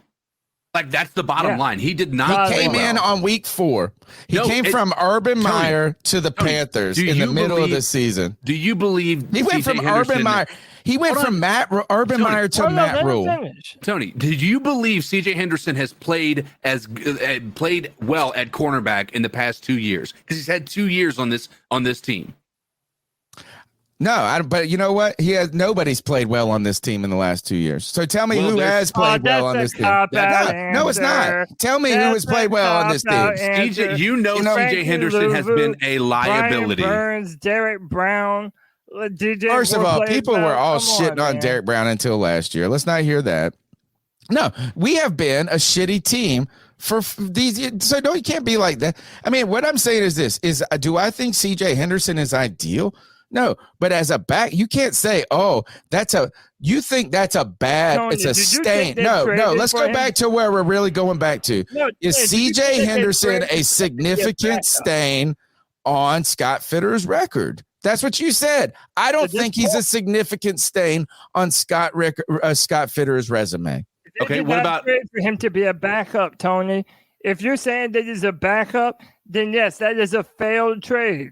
Every day of the week. Well, he was a starter for 2 years. Here we go. We'll throw this one out here. I think this might be the one that pushes us over the edge. Scott Fitterer signed Cam Irving. Yeah, and Michael Jordan signed him twice. 2 different times. We have to start putting some of the blame on Fitterer. And Tony, I have been. Well, see that I think you can lead with that. I think you should lead with that. I don't think you should lead with CJ Henderson. I think Denzel Perryman. My question, but how about this? Was Denzel Perryman his getting out of here and then go and have a Pro Bowl year? Was that Matt Rule, or was that Scott Finner? I blame that on everyone because it feels like Matt Rule was an egomaniac and personal. Well, the thing is that there's one person that could have stopped that, and that was David Tepper. Look, as Rock Jones says this, Tony, if you're on the Henderson train, you better buy travel insurance. This is where I think where we have to go back to the origin of this conversation, though, and we're trying to figure out what the positives and negatives of Scott Fitterer has been as a GM, and we're trying to extricate that from the villain of Matt Rule. And all I'm saying is this, is that if your first thing that you go to is Scott Fitterer has been is a stain on his resume is CJ Henderson, I think that's just like you just taking a shot at a guy who's visually had some bad plays. I don't think we overpaid for him. He was in a bad situation. Like, I really think this is that you gave away a tight end that you didn't really care about. You gave away a pick that you're going to cut. We just cut our 4th round pick. Did we really lose much with that? If that's his worst move, CJ Henderson? No. Okay. That's just one of the many. You're one of many. Next was Michael Jordan, Cam Irvin. The other was Sam Darnold and picking up his 5th-year option without seeing him play a snap on this offense. The other would be trading for Baker Mayfield. And then again, we want to look at this the drafting of Matt Corral last year. I know there's plenty of people that want. I don't know what we saw in the preseason is going to keep him on the roster or not. Who knows? But it just seems like he's been chasing his tail when it comes to the quarterback. He's been chasing his tail when it comes to a lot of other positions in this on this team. And so I think Scott Fitterer, there's some positives, right? There's some negatives, but at the end of the day, Scott Fitterer has some blame, right? And, Let me ask this. Now the bat daddy's in the room, and I'll ask this to all 3 of you. Is Fitterer's job on the line this year? Yes. I would honestly say no. Yeah, for just simply for the fact that we drafted Bryce Young. Now, here's the thing: if Bryce Young ends up being the guy for the next 12 years, and Scott Fitterer is the guy that not only drafted him but made the moves to move up to draft him, could do no wrong. He's untouchable. I don't give a shit what you did. Like Marty Herney drafted 1st round picks. You know how many times that saved Marty Herney? No. He drafted Cam Newton and got fired very quickly after that. He could have, but he also drafted for 8 years earlier than that too. Well, we're already 3 years into a Fitterer run, and he still hasn't made a successful team at this point in time. Yeah. But you keep fucking sucking off his first round picks and J.C. Horn and Derek Brown and then now we did Bryce the same Young. thing about Marty Herney and sucked off. You know what? You guys only talk shit about Marty Herney. Yeah, because it sucked. He never picked up anyone else. I'm with Greg. I think he gets one more year. I think that the Frank Reich is Mr. Nice Guy. Yeah. I think Scott Fitterer is Mr. Nice Guy, and these guys are, we can work together and figure this out. And I think that lack of ego probably makes that room comfortable for all those dudes. We did trade for Mayfield, by the way, Villain Trucker. Well, I'm just saying, if you're the guy who drafted Peyton Manning, if you're the guy who drafted Tom Brady, if you're the guy who drafted, Drew Brees, any of these guys, that's a huge mark on your resume. No matter what you've done, it's 100 times whatever you've done bad. And everybody you're really going to hold Baker against this dude? You're going to hold Baker against this dude? When Matt Rule comes in, cuts Cam, signs Teddy Bridgewater to a $60 million 3-year deal, cuts him the following year. Fitterer comes in the day before the draft. They come and do that. And then Matt Rule knew he was fighting for his job. He was doing everything to get a quarterback, from Deshaun Watson to Matt Stafford to all of this. You think that Scott Fitterer was like, let's go to the fucking mattresses over Baker Mayfield? No, he's fucking sitting there going, Matt Rule says I can't succeed without a quarterback. And they went and chased right? It's like, come on, why are you signing? Well, when you make 7 times as much as the dude, Matt Rule was making $64 million, dude. You think that, like, who has the bigger dick in that room financially? Was making. Well, true. Made. They get paid even if they get fired. Right. So I just feel like $64 million. Yeah. I don't know. I feel like a lot of these guys look like Rule people.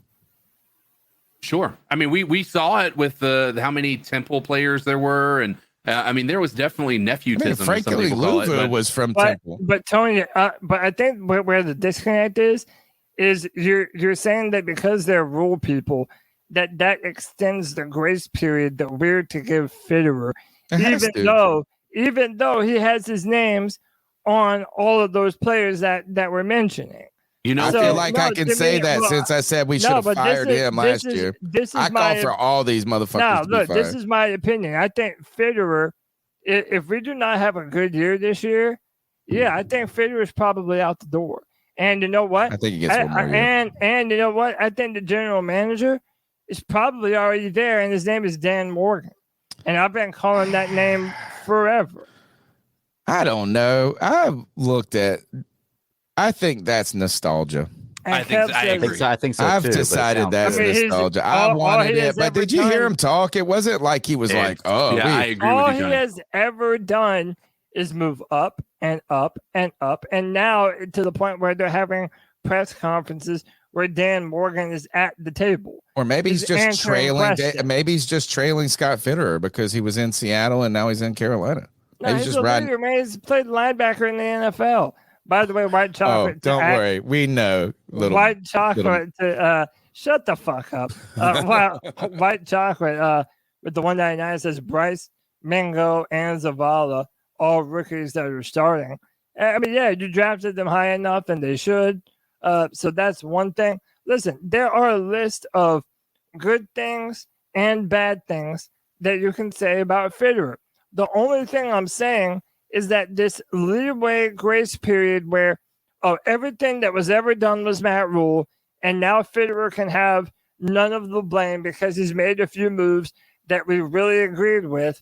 It's like, that's like an unfair assessment at this point. I don't think he's blameless. I just think that you are too ready to just say to throw the baby out with the bathwater at this point. Yeah, I'm not throwing out the baby with the bathwater. Navigating the shittiest situation in the world is commendable. Yeah, and he's not blameless by any means. But I remember specifically when Matt Rule was in here and everybody was all gung-ho for Matt Rule, it was all about Matt Rule had the final say on everything. Everything. It was in his contract, dude. Everything. So now that Matt Rule's gone and we're seeing some things, we can't be like, well, maybe he didn't have the final say on all. This motherfucker went and got you Bryce Young, homie. But he got you the truth. Here's the difference, right? We were picking 9. That's where I'm saying he's got this year to see what this team does. If it makes progress, then he's still here. But if we don't make progress, then you've got to put that on Fitterer. We've made progress. We got a fucking quarterback. No, we don't know what we don't know what It ain't progress we started. made. That's we have right. to see what this I'm ready. Greg, I agree. Saying we're going to win 11 games, Cody. 2 weeks ago, you were saying we're going to win 11 games. Right, but we're also saying we want to see how the year plays out before we're promising that he's going to be able to actually keep his job. So my point being, Greg, you had said that he didn't have say. It was Matt Rule. He accepted the job knowing that. But you have to. You can't say no. You can't say no to these opportunities. No, they don't come. You know what? Joe Brady. Do you guys remember when we were talking about should Joe Brady go take the job or whatever? And you're like, oh, well, maybe he could wait a year. No, like you just take the job. You be like, oh, you could get better circumstances. Fuck that. The timing and all of that. You just take it. You hope it works. And if it doesn't, you cash your fucking check and you fail upwards. Well, can I ask how come? Like, well, let me ask this first. Like, tonight. I would say that players and coaches have more to do with the immediate results of winning and losing games than GMs do. Would you not agree? There's a winning the battle and winning the war. The coaches, winning the battle. Right, they win the battle, but the winning GMs the war is win the winning war. battles. Well, here's my question though: why do coaches and players get a grace period because it's a new coaching staff or you're a rookie, but whenever a GM has a rookie or a new coaching staff, they don't get said grace period? We do give him. He's got 3 years of a grace period already. But he's got a brand new coaching staff, entire coaching staff, and a rookie quarterback. So wouldn't that be a new grace period? I think you guys just want to find somebody to be mad at. No. The difference is you're asking us to discard the first 3 years of Fitterer and everything that he did because Matt Rule was here. Yeah, that is what you're doing. We got Bryce Young. I think he navigated those things pretty well. We're looking at the glass half empty. We had a 7-win season last year. We had a 7-win season and fired our coach mid-year, and you're trying to tell us. How about this? Oh, here, all right. If we're just dismissing him, all we have said on this podcast is that this isn't the worst team in the league. We got the first round pick, but we're not the worst team in the league. Yeah, we never said. When I told you this, when I told you guys this, we didn't have a true top elite player on this team. You fucking chastised me about everything, about the Brian Burns and all of this.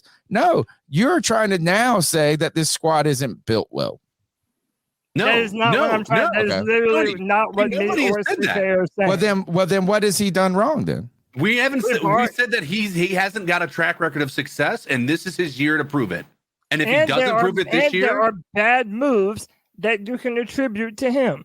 Okay, Baker Mayfield has his name on it. Sam Darnold has his name on it. Letting go of Hassan Reddick has his name on it. Letting go of Stephon Gilmore has his name on it. Like it goes on and on. Like we're not about to discount all those things just because Matt Rule was here the whole time. I'm not saying that he's done a terrible job, but to say that his job is not on the line this year, that's naive in my opinion. Here is where your argument collapses on itself right here. Collapse on itself. If Bryce Young wins 6 games, you guys say that's a good year. Is that a good year for Fitterer to win 6 games? Bam. Oh, wow. Go.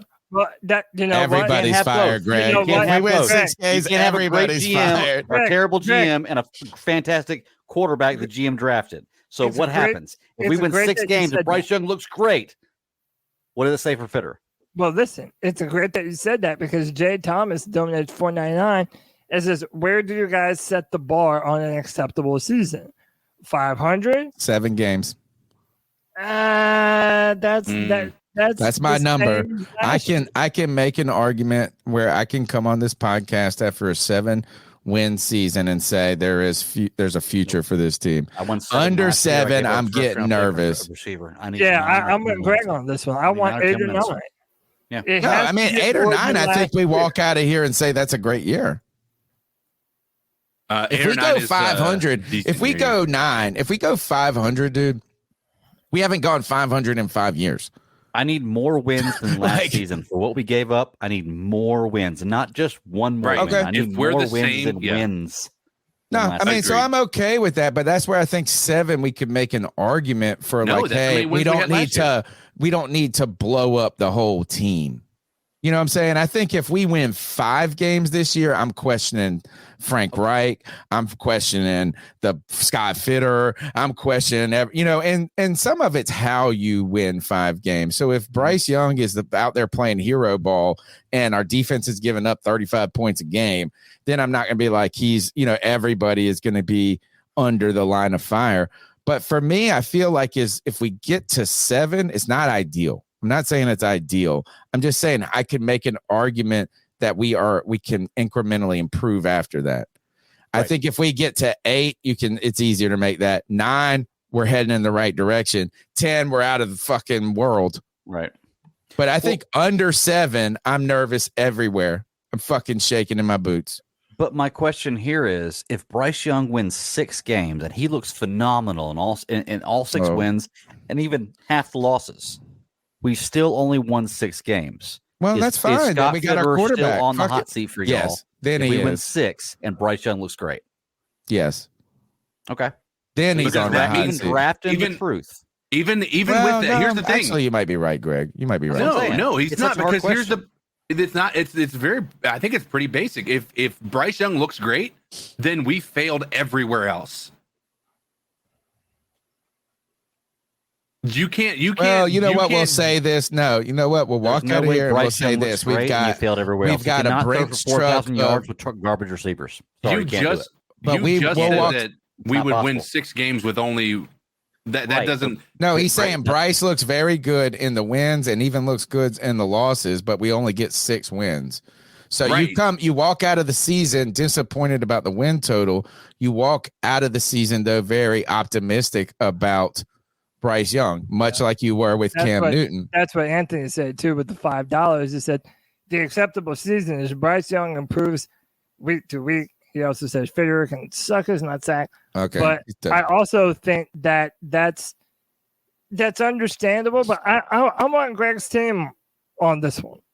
Like, no, up 7 you're wins. just to flip me- flopping. No, I have never said that the same amount of wins. Oh, that's acceptable. I've never said that. They better With a rookie fucking win more. quarterback, a complete They- retool on the Dude. defense. No, yeah, Serious? 7 games is not. Yeah, serious. 7 games. Yeah, that's we did that last season. I need more. Yeah, first of all, it was like a miraculous. Maybe you Well, should at give the Scott end- Fitter some of that credit for building a roster that can actually win 7 games, despite having fucking Matt Rule as their coach. Okay, but I mean, still, again, no one's. You're taking my argument out of context. We're not saying that Fitterer is trash and that he hasn't done good things. We're just saying that he has a resume of a lot of good and a lot of bad as well, and that you can't discard one for the other anymore. And after this year, like, let's say they do win 7, like, yeah, at that point you have to at least be wondering whether or not you have the guy that is drafting the right players if Right. none of your draft picks are working out.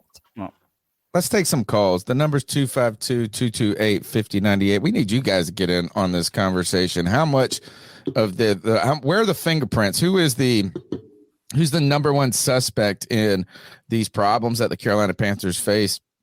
The optimism we have going forward. Do you believe in Scott Fitter? Are you like the hire of Frank Reich? Does that lend to him going up and getting Bryce Young? Or is CJ Henderson, Baker Mayfield, Sam Darnold's 5th-year option, are those enough? Is that enough evidence to place some of the blame or significant noteworthy blame on Scott Fitter? The number's 252-228-5098. We'd love to hear what you thought about the cuts. Who's next? Are we done, or is this our team? Cody, let's go into the calls. So what are your thoughts on catcalling? Yeah, it's pretty. You shouldn't do that to somebody. And how did that make you feel? Very uncomfortable. So how do you think catcalling makes the person feel? It feels good, like. Who's that cat sitting in the back corner with his face buried in the snow? Who's that kid that can use one?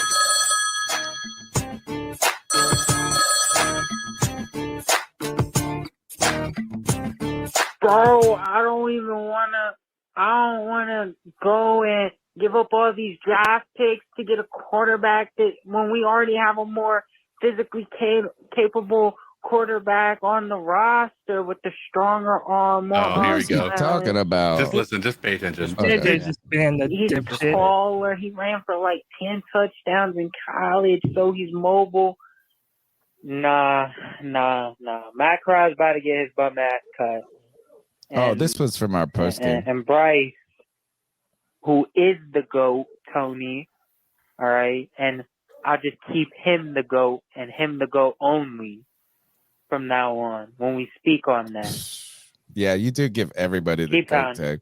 That was a call from our late show on Friday, I think, or Friday night. Maybe, to be honest, we talked about some of the surprises on the roster. Or some of the surprise cuts. I thought Matt Corral making the roster was a surprise. And that makes me ask is, as we saw kickers on the move around the league, some people were saying, are we going to deal that guy that was helping us kick? Yep. Right? You see Lutz go from the Saints to join Sean Payton in Denver. You see, I think Nick Folk went from the Patriots to Tennessee Titans. The Browns had to get a new kicker because their kicker hasn't made a kick in a year, and he was posting Instagram photos of himself at halftime. The Carolina Panthers are sitting there, and we're walking into – think about this. We're walking into this season with 7 wide receivers, 5 tight ends, and 3 quarterbacks on a 53-man roster. The Patriots let go of what's his name? Bailey Zappi, whatever the fuck. Yeah, Bailey Zappi. Everybody thought he was about to replace Mac Jones. Remember, he had 5 touchdowns last year in a game or some shit while Mac Jones was hurt or whatever. The Patriots only have 1 quarterback on their roster, and that's Mac Jones. I was thinking about this: is why keep Matt Corral? You didn't really get any trade value for him. I mean, you couldn't get any trade value. Are the Carolina Panthers just going to meander through the first 3 weeks and wait for a quarterback to get hurt on a team that they believe has a shot or something? And is Andy Dalton the guy we ship out? I mean, that's an interesting. I want to hear your thought because I don't think that there's a shot that he's off of this team. I think he's going to be here to mentor Bryce Young the entirety of this. How season. Many mentors do you need? You got Frank Reich. You got McCown. Is that and we knew that Andy Dalton thought he had a little gas in the tank still.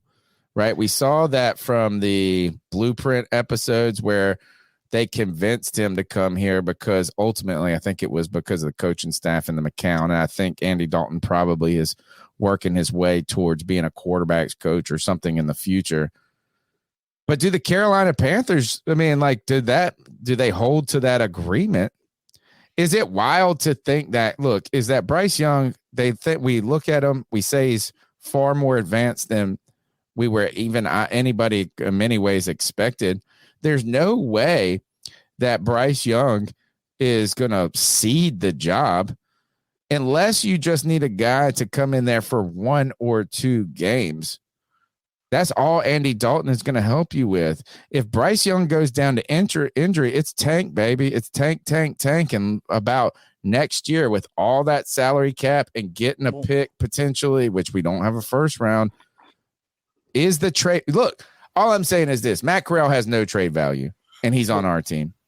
Yeah, I agree, but I kind of disagree with the Andy Dalton thing. I think Andy Dalton's going to be there, and I don't think that if Bryce Young goes down, it's tank. What if Bryce Young goes through the first 6 games and he wins 4, and we're 4-2, right? Then he goes down. Then your backup is Andy Dalton, who, look at the rest of the league. Andy Dalton, Derek Carr, who's in Atlanta, Desmond Ritter. Such a short term, and then Baker Mayfield. We're not going to do shit. But I'm just saying. I think with Andy Dalton, if you have a few wins under your belt, you're not looking at tank. I think you could still win the division with Andy Dalton. I don't know if you could with Matt Corral, but I think Andy Dalton is a solid backup. Yeah, as someone who has been a staunch Matt Corral supporter, I don't think there's any way in hell that they're trading Andy Dalton right now. Why did we keep Corral then, I guess, is my question. Well, but so Frank Reich did a press conference today, and they talked about it, and he really wouldn't comment on the long-term future of Matt Corral. Now, Matt Corral was asked some questions, and he seemed to be in great spirits, happy about being on the team, about continuing to learn. He seemed happy about his place on the team. But one of the things that he said right now is all 32 NFL teams are wondering what to do with the third quarterback on their roster and how many they do and don't want to carry relative because to you other could positions. be San Francisco. Yeah, so they're man. they're having this. No, you said shut up. That's a legit thing, Tony. Quarterbacks, we played fucking 4 of them last year. What are you saying? Right. Oh, yeah. We're going to believe we have a playoff team. We're going to believe that we're competing for the NFC conference championship. And the only thing that kept us out was the fact that Brock Purdy, Trey Lance, all these guys were hurt. No, we don't really think. Look, we're sitting here going 7, 8, 9 wins, dude. That's for a team like the fucking 49ers. That's not for us. It doesn't matter. You would have a situation where you know that you've had a bunch of quarterbacks start for you last year. You hired or you drafted an undersized, theoretically, right? The undersized quarterback. I don't see them pitching off Dalton. They're never going to tank like that. Oh, Bryce is done. So not a tank. It's not a tank. It's Bryce Young or bust, I think, is what my point is. How crazy is it that they have more quarterbacks now on the roster to be able to prevent stuff like San Fran last year from one time happening, but the game is more catered to protect the quarterback than it ever has been? I think and we now have 3 I think it's reactionary. I think this is that you should carry 2 quarterbacks. You should carry 2 you believe in. And if you get hurt, if your number 1 gets hurt and it becomes significant, then you start thinking about adding a guy to become the third, maybe a vet, maybe something. I don't think you go in and you say, well, here, let's prepare for fucking doomsday. We're preppers now. We're preppers, and our quarterbacks are the fucking Campbell's soup. Yeah, but you're also, you're not going to get rid of your preparations, though, if you're a prepper. I wanted to make sure I didn't miss this. Stats with the $2 says, do we now have 6 tight ends? Like I said earlier, I think we have 5. Well, yeah, we have 5, and I think that's going to be the position that if we end up making more moves, one of those tight ends is going to be the bottom of the barrel on that one. All right, let's go to the next call. Hey, this is Panther Pickle. Listen, I want to shout out to all the Panther fans out there who are upset because the guy that they wanted didn't make the cut. Well, don't fear. You don't know what tomorrow brings. This is Tuesday. You don't know what Wednesday brings. Now, understand some of them guys will likely be available when we build a practice squad. You'll know how much the coach likes them or dislikes them when if they make the practice squad. I know. I like Cody Jones. I wanted him. I thought he would make a good outside linebacker. He didn't make the cut. But, such is life. I think you meant Dion. But also, some of these draft there's a Kobe Jones. The last few years that didn't make the cut, guess what? They shouldn't have been drafted where they were drafted because they never had they should have never been drafted. I don't want to say talent. I started to, but they have talent. But do they have the talent to start right away? Apparently not. But along with talent, you got to have brains. You got to have a desire and a heart. If you ain't got all 3 to go together, you're just a flunky on the field. That's right. You're just a flunky on the field. Keep pounding, and if you still don't like it, shut the hell up and get over it. Thank you very much. You have a great day. Oh, man, that was one of my favorite Pickle calls right there. That was awesome. Great job, Pickle. The number's 252-228-5098. Let's go to Anthony in Charlotte. What's up, C3? It's Anthony from Charlotte. Just walking around campus right now after class and checking Twitter all day. And, man, I'm very disappointed. Okay, I'm very disappointed. Listen, I have recently been questioning this coaching staff and especially Scott Fitter for the moves they've been making. I've been saying, no matter how good Bryce Young is this season, he is not going to be able to carry this team. It is not ready to compete. First off, Scott Fitter decides to cut all the fucking depth pieces that we brought in this offseason, besides for like 2 of them. And then all he does is he trades for a practice squad type of guy from the Chiefs. Like, dude, he's not making moves that are equivalent to winning this year. He says he wants to win, but the truth is we have zero depth. We have by far the worst depth in the league. It has to be top 5 worst. I don't know what else to say about it. I am pissed right now. Like, I get people are saying it's not Scott's fault. Matt had the final say. Okay, for example, you draft Brandon Smith, who hasn't even gotten a chance to see the field in the regular season. He was a 4th-round pick, and you're already parting ways with him? Does that mean that Scott Fitter in that draft room last year was not even confident on the own pick that he had to have signed off on, that he had to do a little research on the guy if you're going to draft him? That's a 4th-round pick. That's not even a 6th or 7th rounder. This goes back to my whole thing about how we can't draft and develop players in the later rounds. I'm starting to get real worried, man. It's like, dude, if you want Bryce Young to succeed here over time, you need to do what the exact opposite of what this franchise did for Cam. You need to build around him. It's a new aged era. It's just crazy to me, man. I'm pissed off. Like, we have zero depth at all. Like, our starting nose tackle is some random dude that literally came from one of the guys that tried out for the team. Like, I get people think this coaching staff is really smart, and I want to believe it is. But these moves are not moving the needle for me at all. And if people want us to compete in the offseason, I mean, not the offseason, if people want us to compete, then it's like, dude, you need to keep these depth pieces around. We have no depth anywhere. And the only solid O-linemen like Justin McCray and those guys, how did they get cut over Cam fucking Irving? It makes no sense. I'm calling right back in. Yeah, Cam Irving did go on to get cut after that. But listen, I've just laid out some of the reasons why we should be, criticizing Fitterer. I'm not quite to the level of Anthony where it's like, everything that he's done is a fireable offense. I don't know how else we were supposed to upgrade the wide receiver core. I mean, you bring in Miles Sanders as a running back, had almost 1,300 rushing yards. And then you brought in the best wide receivers that you could possibly bring in, right? That it was possible for the Panthers to acquire.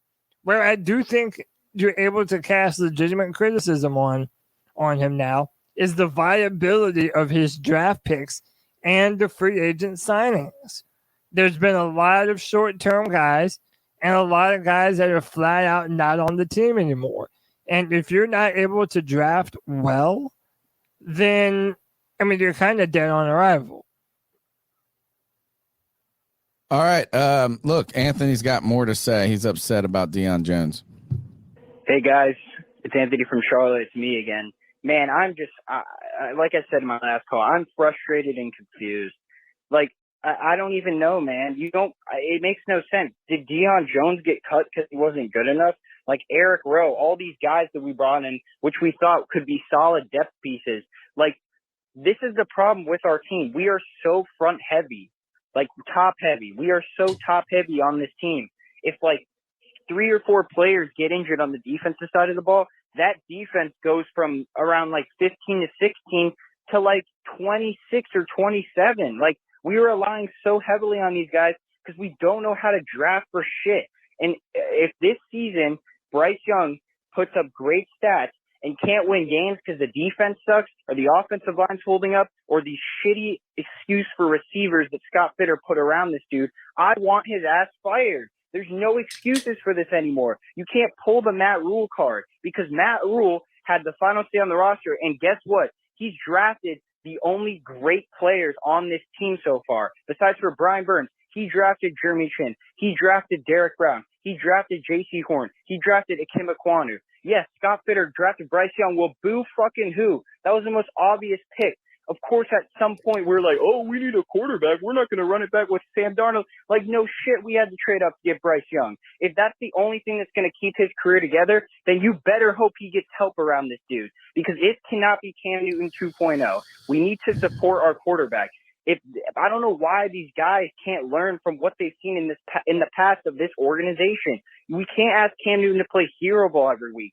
It doesn't work like that. Like, for example, the Chiefs have the best quarterback of all time, and they literally put help around him every year. They redraft offensive linemen. They find receivers that are literally gems, diamonds in the rough. Justin Ross made the 53-man roster. Don't be surprised when he puts up like 800 yards this season in his rookie year. It's like, a guy who's been hurt for 2 years. You mean like Terrace Marshall Jr.? Watch him tear up the league. Okay, well, we're waiting for Terrace Marshall Jr. to tear up the fucking league. Mr. Matt Rule had the final say. It's the worst in the league. Our D tackles, if Shy Tuttle or Derek Brown get hurt, it's the worst in the league. If Brian Burns gets hurt, 34, Justin Houston isn't going to be able to carry the pass rush by himself. It's like, man, and this offensive line has not looked good, and he was cutting the only solid pieces that we signed. Who? That's all I got to say, man. Give me your thoughts on Deion Scott Jones? Fitter and what I just told y'all. I know I came in heated, but I had to get that off my chest. Anthony from Charlotte, keep motherfucking pounding, boys. I disagree with this. First, we've only got 2 drafts that we can implicate Scott Fitter in. This one and last year's. He can't be implicated in the previous year because he came in like the day of the draft or right after, right? So he was just there in the room. So you can't he wasn't part of that Jeremy Chin draft at all. I think if anything, Aquanu might have been, maybe we should give some credit to Fitterer because there were 3 choices there, or maybe we don't. Maybe we could have gone Charles Cross. Maybe we could have gone the other dude, the guy that went from Alabama to the Giants or whatever. But that is a good point, though, Tony, that he does make, right? If we want to say that Matt Rule was in control of most of those, everything that happened at that period in time, well, then, yeah, you could theoretically give the credit for Derek Brown, J.C. Horn, and Kim Aquanu. But that's one guy, but there won't no other hits, though, Cody. So, like, if you're going to give the credit to Matt Rule for those hits, you also have to discredit him for the other 5 picks that didn't make it, because he's really the only thing the Panthers think about this going back. Tell me a guy outside of Jeremy Chin and Derek Brown that has been drafted, that has been all of a sudden welcomed into this team as a significant piece. I don't know if I can think of one. What, a player that has walked on to the that we drafted other than Derek Brown, other than Jeremy Chin, that we drafted. I mean, all right, if you're going to go icky, and then we're kind of talking shit. All right, so those 3 players, tell me somebody that we've drafted. So if you're going to say, oh, well, the credit goes to Matt Rule for those 3 draft picks, then you should also say the discredit or the bad part of the other 5 draft picks in all those other drafts go to Matt Rule too. Oh, but then not Fitterer, right? No, but you're giving he was giving Matt Rule credit for Derek Brown. He was giving him credit for Jeremy Chin. He wasn't giving he wasn't giving Fitterer credit. Right, so if you're going to give credit, but you're not going to give any credit to Scott Fitterer for Derek Brown, you're not going to, or JC Horn. Actually, it was JC Horn. We also do the same thing with Sam Darnold and Baker Mayfield. Oh, that was all Matt Rule. Yeah, and it was I think that was, dude. All right, so then you desperation. That was desperation. They thought they were a quarterback away. Matt Rule said it in every press conference, dude. We thought we were a quarterback away. That's why they chased Deshaun Watson. That's why they chased Matt Stafford. By the way, Sam Darnold and Baker Mayfield were never their first date, the person they asked on the date. Ever. They were trying to they first went after Stafford, then they tried to go after Watson 2 years in a row. Yeah. I'm just saying, dude, the glass is either half full or it's half empty. But it can go back and forth on this. I think it's just hard to even assess him positively or negatively out because of Matt Rule. That's, I guess, where my point is like I'm at the so undecided point. I feel like I have to give him the benefit of the doubt for working out some real magic despite the circumstances. Well, apparently a lot of fans feel the same way you do. I put up a poll in the chat. Is Scott Fitterer's job on the line this year? And with 50 votes, it's 80% who say no, one more year for him, versus 20% who say absolutely. So we'll see, right, man. Let's go to the next call. What's up, guys? This is Smooth C from the Electric City. What up? Well, what the roster looks like now is probably not what the roster is going to look like maybe tomorrow. Well, definitely by next week when the season starts. So there's probably going to be some changes. That's some a cuts good point made, that we have to. Players picked up here and there. Cam Irvin, gone. Michael Jordan, gone. Boyka, boyka, boyka. Yeah, hallelujah. I know. Thank you for that call. Good call. Let's go to the next one. Yo, it's White Chocolate Espresso. Cut day, it's cut day. And a lot of you fans are freaking the fuck out. Like, come on, man. Calm down. Smoke some weed. Pop a Xanax bar. Just chill out.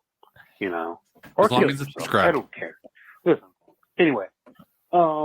So By your friend, the a lot of people neighborhood have been dealer. giving Scott Fitterer shit for like his late round picks or whatever, and that he's on the hot seat. He's on the hot seat. Listen, Scott right now has 3 rookies about to start week 1. Bryce Young, Mingo, and the guard. I can't say his fucking name. Zavala. NC State. Zavala. Like, that's 3 rookies starting. You're talking to him like it's gonna And change. DJ Johnson will have a role in week 1. Like, he's not probably going to start, but he's going to be in and out the lineup. That's 4 of our rookies. I think we only had like 5 picks. So, I mean, that's pretty fucking good. And we were all expecting Mingo to be great. We expect the guard to be great. We expect Bryce to be great. So, I don't know. Anyway, guys, we need a target. I think we need to go after Kareem Hunt. I don't think we're going to get him, but fuck it, try. One guy who got cut. He's a rookie. Drafted by the Colts in the 5th round. Darius Rush, cornerback. He got it pick 6. I don't know why the Colts cut him, but fuck it, let's get him. And I think we need to get an actual backup tight end, even though we have 5 right now. The quarterback out of New England.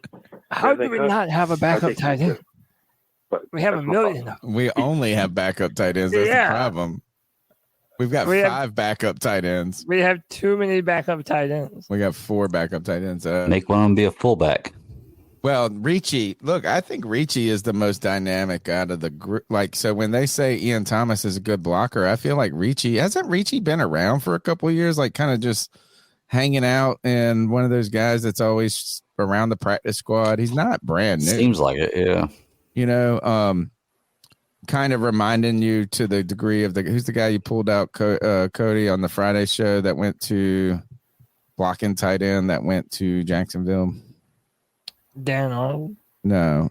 The other one. The one that was just the blocker. Dan Arnold was the... Manhurst? Yeah. So, I mean, I feel like, he hung around for a while. I think Ricci's hung around. Maybe I'm wrong. I just feel like this isn't the first time I've heard Ricci's name. So I think he can do both. Who knows? I think one other thing about that was, the 4-star. Oh, this is what I was going to bring up. You remember when we kind of were a little perplexed that we took a wide receiver in the 2nd round? Right. Yeah. I mean, without Mingo, we would be fucked right now. Well, I think our situation would be different if he wasn't available. I think we would have done some other things. Yeah, we would probably done some other things. I think DeAndre Hopkins might have been a bigger priority. Maybe we would have thrown money at him that he couldn't refuse. I think there was a lot of potential outcomes had things not worked out that way. But that's a great point. I think Mingo being here is going to be a big deal because, I mean, if he and Bryce Young can get that chemistry as rookies, dude, I'm hopeful. I still have hope for TMJ, but I think we've all kind of cooled on him since he got injured in his preseason. Didn't necessarily even look very meaningful. No, yeah. Memorable. How about that? Actually, it wasn't memorable. It was one game, and he didn't do anything. He played in the first week of the preseason, and bam, I held out on this. I was trying to ward off fucking Cody's 2 years of how great TMJ is, and I finally said, man, I'm going to get in this and expect now the new coaching regime and all this, and it's going to be better. And at some point, it's got to pan out. Right now is like we were really saying we kind of needed him to produce this year, and now we're at the point where we can't even anticipate him producing. Yeah, Jay Thomas with the $9.99 love bomb. He says, "How much cap room do we have, and could we make a run after some big pieces in free agency all next year?" So as of right now, the Panthers are still number 6 with the most money in the NFL. Really, who's out there? We're going to use all of that for Brian Burns. We have next year we spend. We have a little under $19 million in effective cap space right now, and we got to sign Brian Burns. We have to sign Brian Burns. And who's really out there? That's just a straight free agent. I guess maybe if you made a trade, you would have to be ready to take on parts of their contract. But they also get whoever they're traded from gets saddled with all the guaranteed money. Yeah. So that's in a good way. We need to go get. Can I tell you too? You've got to draft. You got to pay Brian Burns, but guess what? You also got to pay Derek Brown. You got to pay Jeremy Chin. You got to pay J.C. Horn. You don't have to. Yeah. Well, we only got to pay. I'm just saying. And then by the time those are all done being paid, Bryce Young, Jonathan Mingo comes around. Like it never stops. There's always somebody to pay. True. But right now, I'm not ready to pay J.C. Horn. I'm not ready to pay Derek Brown.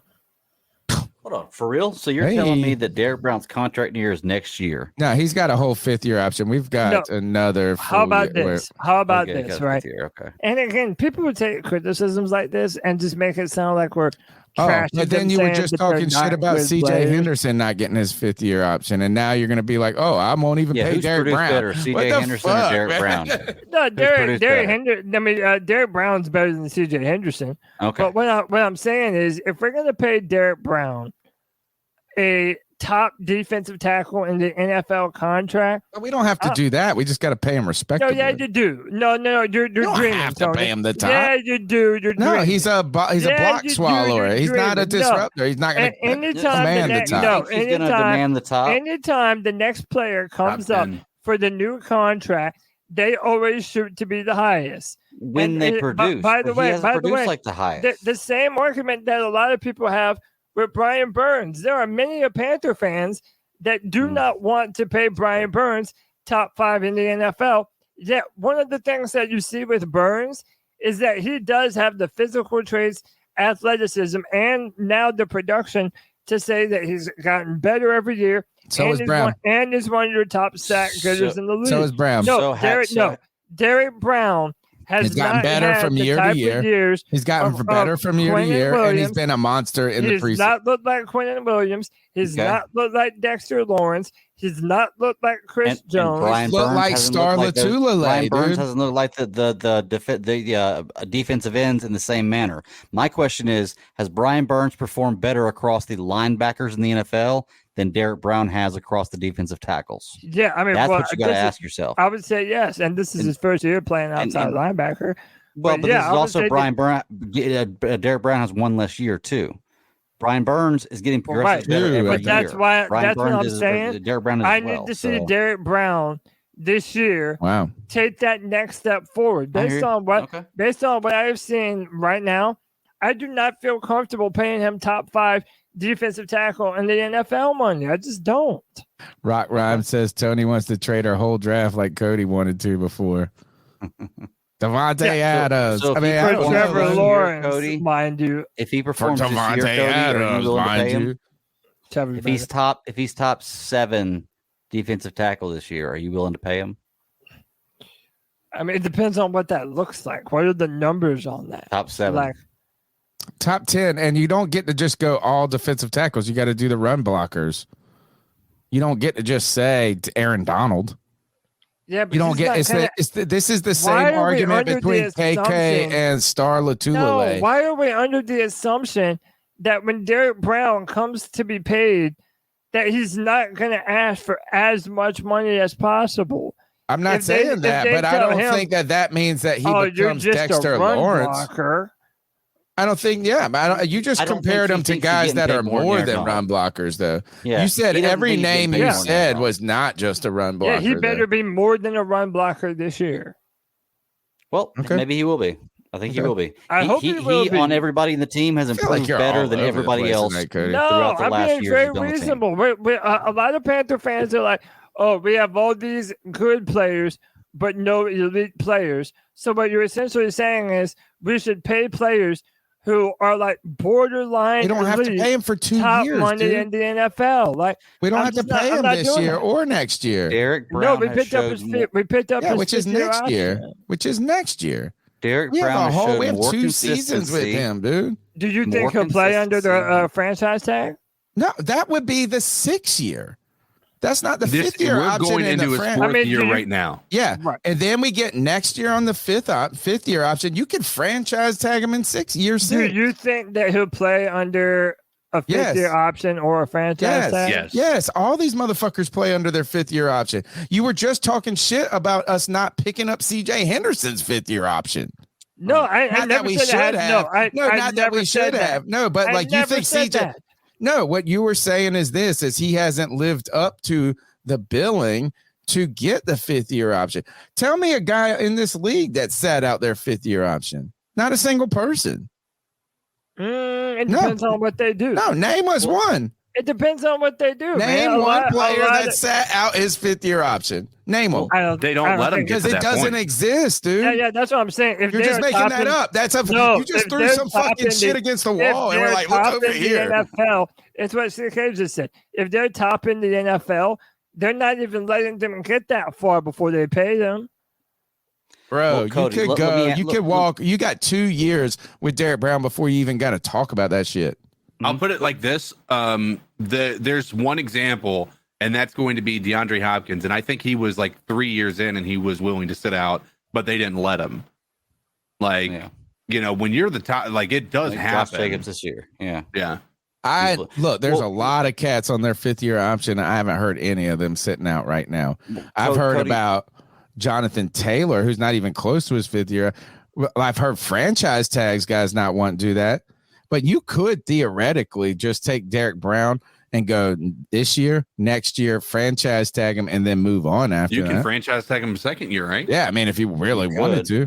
But there's no way he's going to play. Cody, let me ask you, Cody, name one player on the Panthers. I'm sitting here trying to think about this right now that has played more consistently as far as not worse than the year before and has shown more improvement than Derek Brown throughout his career with the Carolina Panthers in the last 3 years. Name one player. Brian Burns. No, I don't agree. No, he's been in the league. I disagree. This is his 5th year, dude. So you can't say I disagree. That. Brian Burns, his first 3 years, he said over the past 3 years, in their first 3 years. How about that? He's put up the same amount of sacks every year, except for last year. Went up a little bit. Yeah, I'm saying Derek Brown is the most improved player since we drafted him on the team. Since we drafted in the last few years, like hands down. I don't know. Look, he doesn't want to do that. Look, well, name him. I still say Burns.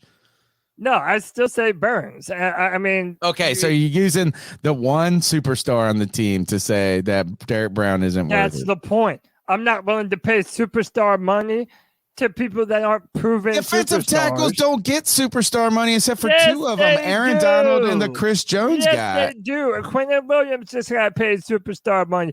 Dexter He's Lawrence a pass rusher, bro. He's not a run blocker. Superstar money. And by the way, you say that, Tony, but Williams and Lawrence were drafted to be run blockers first and foremost. They added improved. Solomon Thomas was drafted around the same time, and guess what? He's not even on the same team he was. Yeah, that Okay. doesn't. I don't know where why Derek Brown's is catching strays from you. Derek Brown's a hit, man. Like he is for real. He was a great draft pick. He's showing why he was a good draft pick. So are you? He's getting better every We can't afford to lose Derek Brown or Brian Burns this season. If either of those guys go down, we're fucked.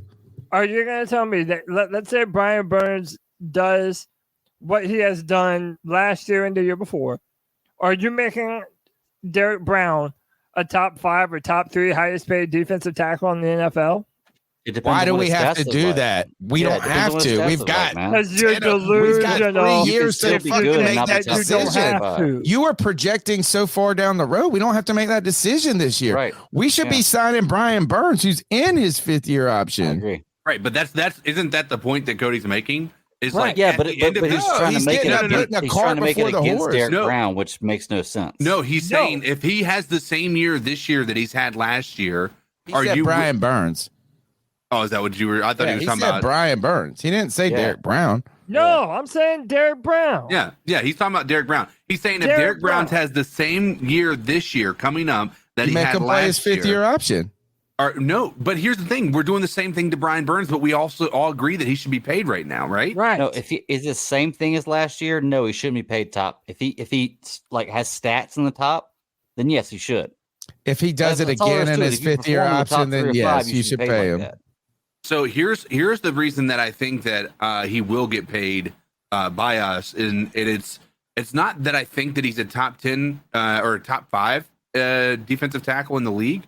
It's that every year there's somebody who gets that top 5 money because of the increase in the salary cap and whatnot. So somebody's got to be the next man up, right? He next won't be Brian Burns. Yeah, he won't be in the top 5 for very long as far as pay is concerned.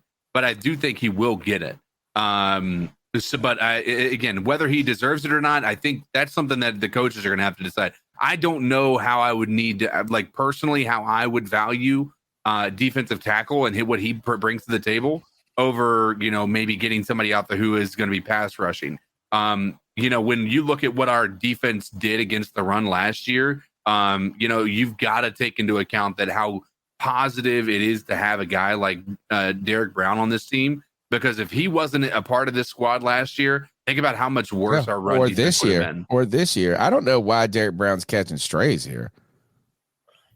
That's my point. Is we've got 2 years to figure this out. You're forecasting. No, you're forecasting what you said. We got to pay Jeremy Chip. We got to pay Derek Brown. We got to pay J.C. Horn. We don't got to pay Brown just forever. You're not even answering my damn question.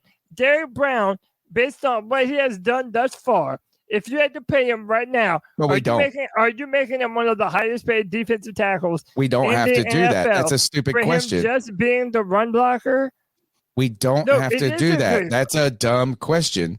We don't have to pay him now. So you know what you could do is just play him through his 5th year option and reset and do this all over again if you wanted. Let's say the next 2 years. But you're agreeing with me. You're saying that you don't think I'm not agreeing with you at all. Yeah, you are. I'm saying I'm not answering your stupid fucking question. Franchise tag him, 5th year option. You're saying that's a 5th year option. That's the benefit of drafting a first round pick. That's a fancy way of saying I'm not paying him. Crazy. You're crazy. No, you're not making sense. No, you're not making sense. Paying Derek Brown. That's what you're saying. Y'all should grab one of these mugs. Do you want to know? Feel better. You're right. I'm not going to pay J.C. Horn 2 years ahead of his fucking the need to pay him. No, I'm not going to pay. There's a reason you draft a guy in the first round. You draft him to get the 5 fucking years. Yeah, okay. But if Derek Brown is the same player the next 2 years as he was last year, or are you paying him? Well, that's kind of ridiculous. Why would I do? I would hope he would get better from year to year. Do you agree that we? So what if he regresses? Would you pay him? I mean, that's what you might as well ask. That's what you want to fucking ask. No, Cody, if he's a worse player. Here's the thing, Cody. You're assuming. Okay, look. If he plays the exact same way, it's not top 5, top 3 play. Then no, I don't feel like I should pay him that. You're assuming that if we don't, somebody else will. Well, let me tell you something. If you're performing top 11 or 12, you're not going to get paid top 3 or 5 by any other team. That's not true. No, it Yeah, is that's not true. true. You're not going to It put is up true. top 12 It's not stats to get true. paid top 3 or 5 in the league. Yes, not you like will. any other It team. happens frequently because Yeah, of the Brian salary cap Burns. changes. Are you going to say Brian Burns? up Are you and going to up. say that he's going to get top 3 So you're telling money, me, yeah, but he's Brian, not a if we don't top pay 5? Brian Burns and he walks, Right. he's going to get paid top 3 linebackers Yes. from somebody else in the league. Yeah. Yes, You think he so? will. Yeah. And you want it's not. Also It has saying he's nothing not to a do top with. 5 then. Here's the problem. You It's just told me for the last 6 months he's the best Let's see motherfucker where it ever. go. hold on. Listen to what I'm trying to say. What I'm expressing is that his position, as far as like if he's a top 10, player in this league, is not going to be like where he actually gets paid, right? Because the top 5 people are all under contract already. They're not renegotiating right now. So he is going to be the only one, potentially one of the top 3 people negotiating their contract. And somebody's going to break the record as far as the highest paid linebacker every single year for the most part, right? So that's why this is going to be the case. Brian Burns will get paid top 3 defensive end or linebacker money, whether it be from us or somebody else in the league, because he is a top 10 player. Yes, but you said he was a top 10 player. But what you're saying is, CK, I think what you're saying is like we're going to pay them the top position. It may be at the end of the Super Bowl or at the beginning of the training camp or whatever we pay them, okay? But because they are not necessarily that position, that's going to be surpassed by somebody else. They're going to be the benchmark for everybody to pass. Yeah, like a quarterback, like the next quarterback. I can understand I wanted that. to Yeah, I highlight get this that. comment. Panthers Den says Christian Kirk was the number 3 wide receiver on the Cardinals and ended up resetting the market in Jacksonville.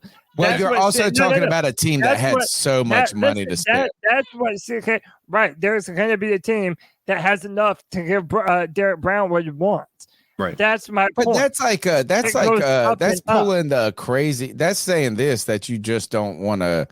That you're going to just chase the money. But there's a Here's caveat the to thing. what's You're up. acting when you say this. You Yeah, won't that's what pay players him. do. You don't believe in him. You're Yeah. actually just saying he's not worth anything at this point.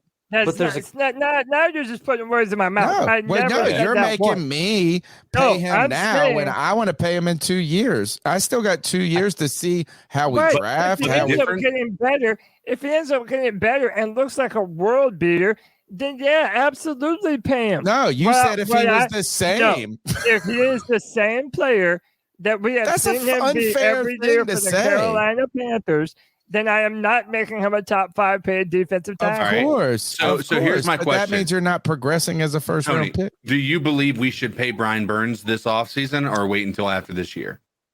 No, I don't think you have a choice, right? Don't you have to?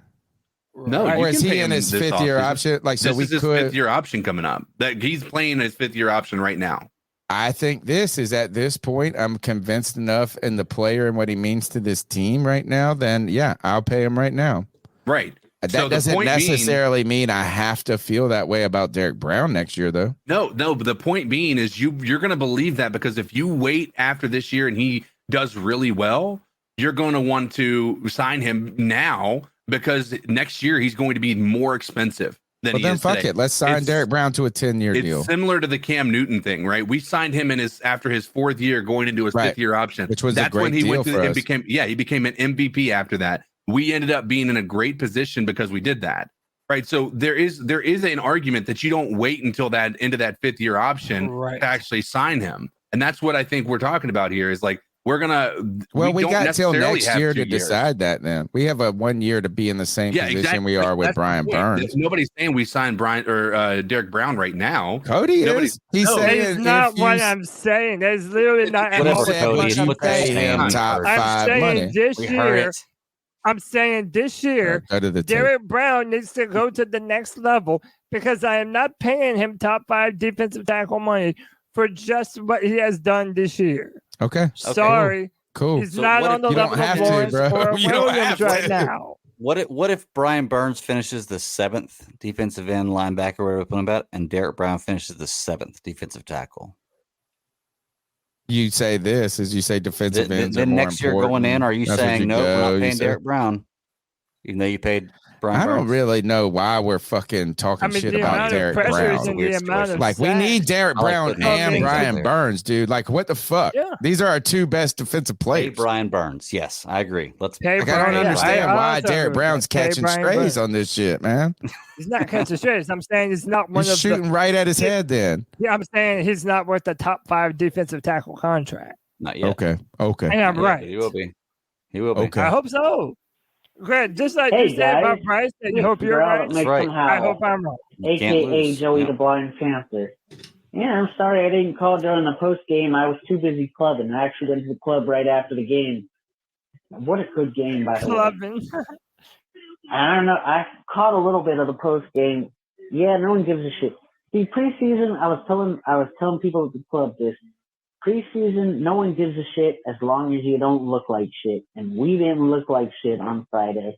The bank was rocking, dude. I don't ever remember seeing it like that for a preseason game. I mean, the crowd was into it. I mean, of course I was into it.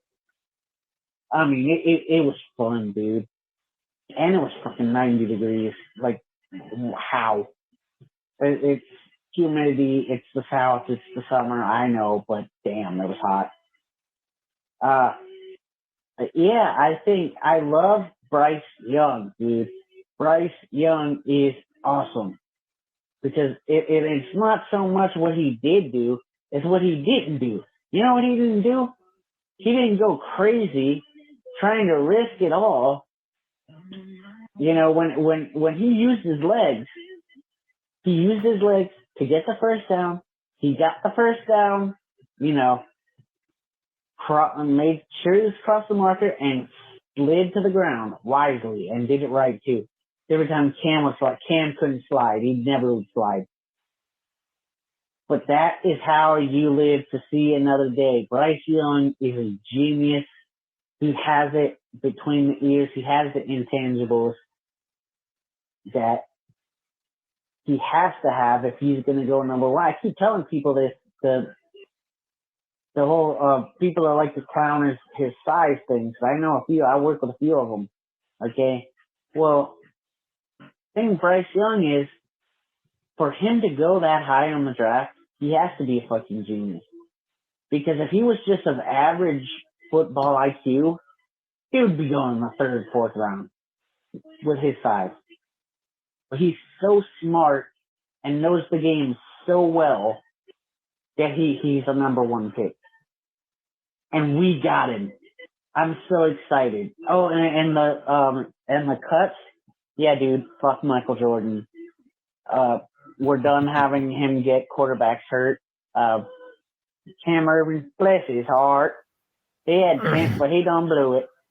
Anyway, guys.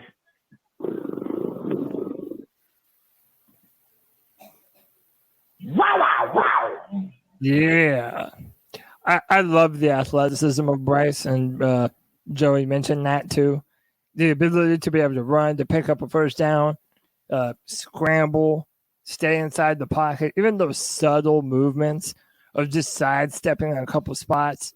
He's great at that, man. Would you pay him top 5 money right now? Oh, sorry. Next call. What's up, C3? Sorry, quick calling because I'm watching the show. But, man, what is this conversation about Derek Brown? Okay, Derek Brown is improving. And plus, what did I just call in about and talked about for 6 straight minutes with y'all? We have no depth. Pay Derek Brown to stay on this team. Overpay Brian Burns at this point. I know I was one of those guys that I didn't want to pay this top money to these players. But this is the reality, man. They're holding our team together. We need this for Bryce's rookie contract. Same thing with what I said. If T. Higgins is available, overpay him. Make him a top 5 paid receiver. Just like the Jags overpaid Christian Kirk to bring good players to this team. We're not a free agent destination. We need to get good players on this team and pay the players that we've developed. And even if they're not top 5 at their position, they're still superstars. Even Brian Burns, I don't think Brian Burns is top 5, and neither do I think Derek Brown is. But A, that doesn't mean that they won't be in a year or two. And B, we can't let those players walk. It just, come on, man. Come on, Cody. Ice up, brother. Ice up today, brother. Keep pounding. If anything, he's proving my point. If you're saying that he's going to get better, then yeah, I hope it gets better. And this isn't even a conversation. And he becomes on the level of a Dexter Lawrence or Quinnen Williams. Absolutely pay the man.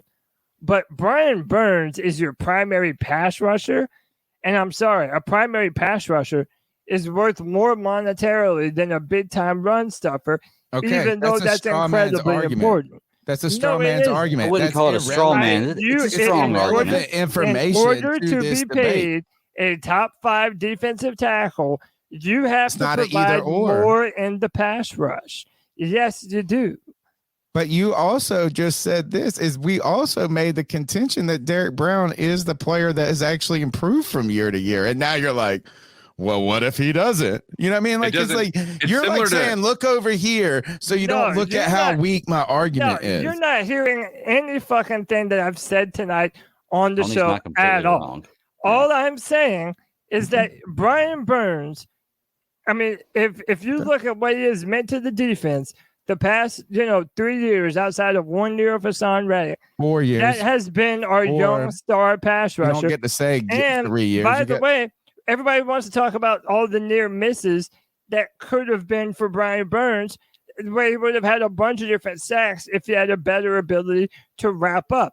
Even then, you have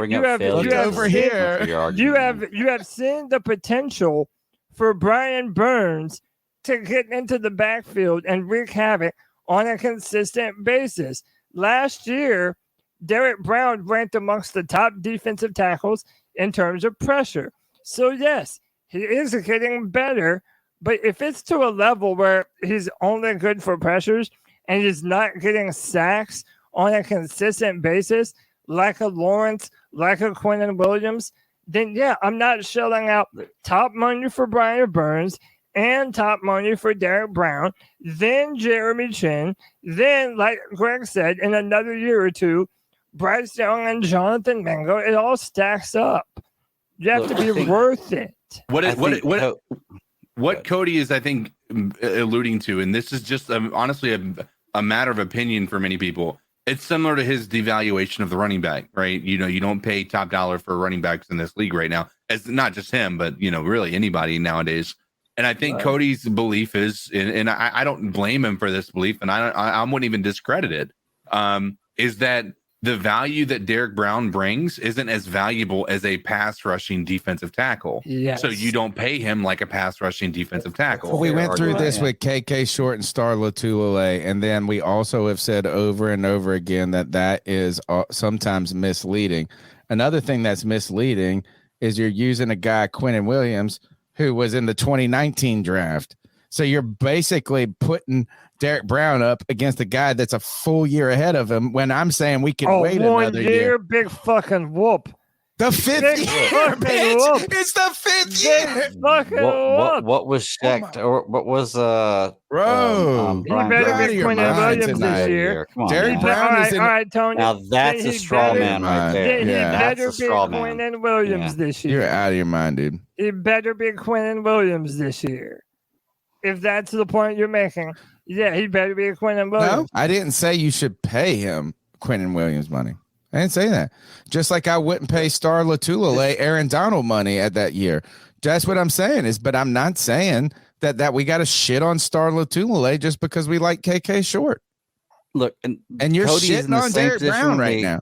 Look, man, you're in the same position right now, Cody, that I am with Bryce Young, where you're not talking shit about Bryce, or I'm not talking shit about Bryce. You're not talking shit about Short. Yeah, but it sounds like you are, and everybody's being aggressive about it, but you're not. And I understand where you're coming from. I do, because you're not talking shit. It just sounds like you are. Right. Because trust me, he's putting a bunch of what ifs 3 weeks. Yeah. No, I'm saying you need to play like a top 5 defensive tackle and provide high level pass rush before I'm paying you that. If you do, break out the fucking You're making a conversation that doesn't exist yet, though. It's a conversation that doesn't actually even exist right now. So you're saying you are fucking shitting your pants over a conversation that has no merit. No, we brought up the other players that we're going to have to pay soon. Derek Brown, Jeremy He's the one. JC Horn, Yeah, everybody has to continue to What? prove You're just themselves. fucking throwing names out there, dude. No, I'm not. Besides Brian Burns, First of all, who we would want you a rather whole nother pay? year. Who would you rather pay over Derek Brown? Of those players, besides Brian Burns, let's say we pay Brian Burns, the next guy up. I mean, who no would one you else rather is pay? tenured Derek Brown, enough. J.C. Horn, Jeremy Chin. Go. I mean, no one's really tenured enough, and Chin. I agree with ERA. Chin is not a necessity to our defense right Second now. round pick, you don't get the 5th round option with him. So it's not even a good fucking analogy. And then you're saying JC Horn, who was drafted after Derek Brown, who you also get the 5th year option. So why do we got to worry about JC Horn? You're worried about Derek Brown prematurely, my man. That's what I'm saying. This is a premature concern.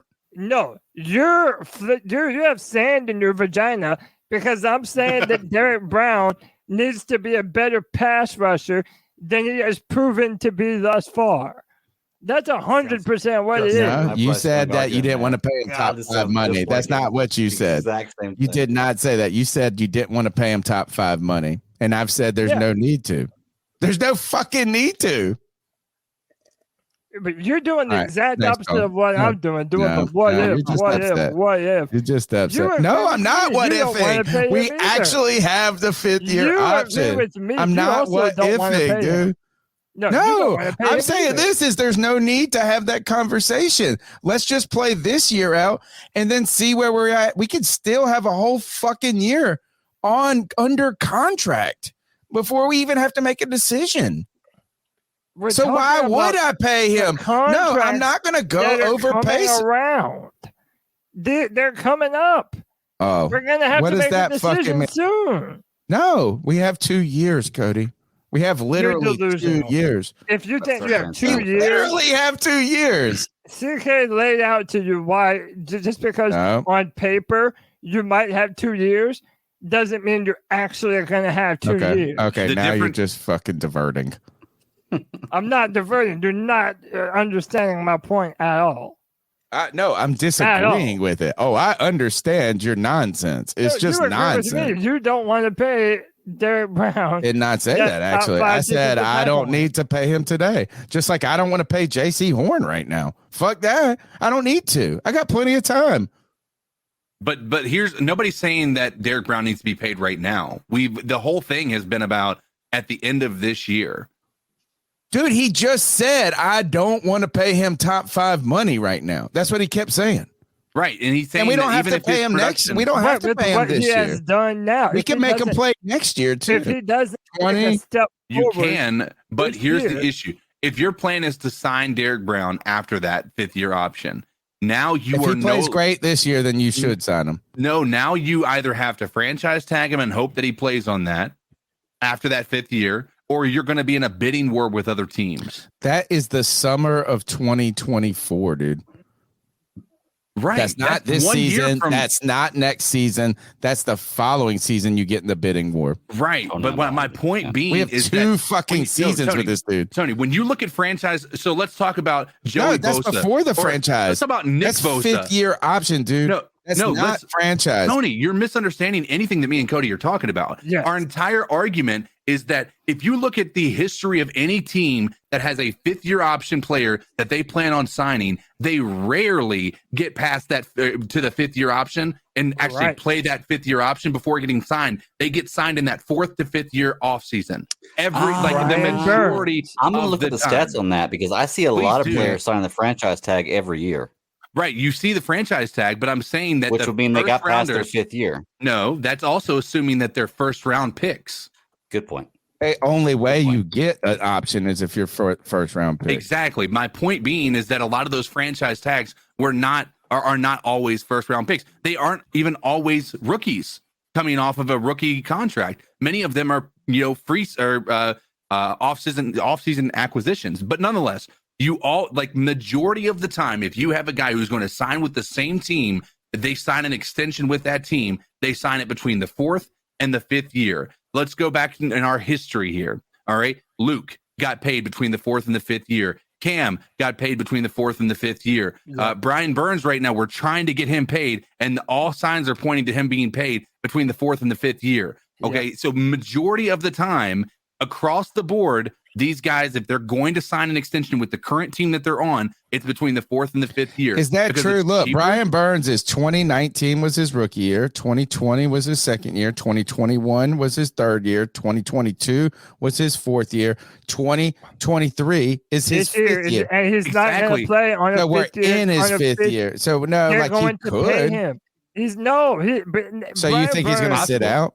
Christian No, McCaffrey but here, played. why do we have to have this conversation about Derek Brown right now when we could just have it next year? He would be in the 4th to 5th year next year. That's the point. We're talking about next year. Yeah, that's where you're not understanding me at all, me or CK at all. This year, he has to take a step into that upper echelon before we're talking about making him one of the highest paid defensive tackles in the NFL. What if you don't have to make him one of those? It's a big time year for Derek Brown. That's all we're saying. Cody. No, that is not all I think that I understand what you and CK are saying, and you're right. We do have to wait next year to see if he does that. I think what Tony's saying is, even if he doesn't do that next year, we still have one more year to be able to make sure, right? You're putting too much fucking I have to sign him now. That's all you kept saying is top 5. No, you know what? He has been the player that's progressed on this team defensively and has been available just as much as anybody. The argument from the beginning if you want, you know what? He's garnered that money more than JC Horn has. He's garnered that money more than Dante. He's been here longer. No, he's not. Oh, you're right. He's been here longer. 1 year. He's been here longer. You remember when you just fucking did that? Brought it back around. Didn't he do that, Greg? Didn't he do it? He did it. Full circle. 1 year. Bro, I don't know. Look, it's just you're good at dying on the hill. And you've died on it. Tony, You've died. did you You're not dead. say that? You're dead on the hill. You said the year before we should have paid Brian Burns, that we should have paid him even earlier. So are you not saying But we didn't have to pay him 5 last year. But you're not. We didn't have but you said do it before it becomes crazy expensive. So are you not saying the same thing about Derek Brown? You keep saying top 5.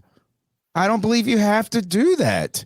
You do. Not if you pay in the beginning. Not if you pay, particularly if you sign a wide receiver or corner. Maybe if you sign a premier fucking position like left tackle. Someone else will. Okay. If we don't, someone else will. Then you shouldn't care. Then you shouldn't give a fuck. If we don't, I'm done. I'm done talking about it. Next call. What's up, C3? JJ calling in. I'm driving right now. I hope it's not too loud, but thank goodness we let go of Michael Jordan and Cam Irving. Cutting you off. We can thank God. We can praise the Lord. We can celebrate now. Open champagne bottles, ladies and gentlemen. We won the Super Bowl. We truly let go of Michael Jordan and Cam Irving. But no, in all seriousness, I think when releasing all these players, it's got people actually putting light on the situation, on the reality of the situation, should I say. Jesus Christ. That people are like, oh, if we get an injury and stuff, like, we can't survive things like that. Like, we can't survive injuries to our bigger players. And in my head, I honestly thought we can't even survive those good players having a bad game. Like, if Bryce Young comes out here and has, like, a rookie game, one of these games, like, we're not winning that game if Bryce Young throws 3 picks. Like, if J.C. Horn's not out there covering the number 1, nobody's in that secondary covering. You know, like, if Brian Burns isn't getting legitimate pass rush to the quarterback, or do we really trust Justin Houston to get consistent pass rush if Brian Burns can't? Like, people are like now, like, we definitely can't afford to, like, lose them to an injury. But, like, we can't afford them to just not be at the top of their game either. You know, that's how I look at it sometimes. I guess that finally put some light on that situation. But just remember, C3 Nation, it's a great day because we let go of Michael Jordan and Cam Irving and Shi Smith.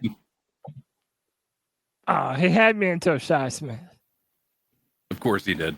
I'd like to look up what the difference is in the stats between Brian Burns and Justin Houston last year, because I know that, let's see, Brian Burns 12.5 sacks, 63 tackles, Justin Houston 9.5 sacks, 1 interception.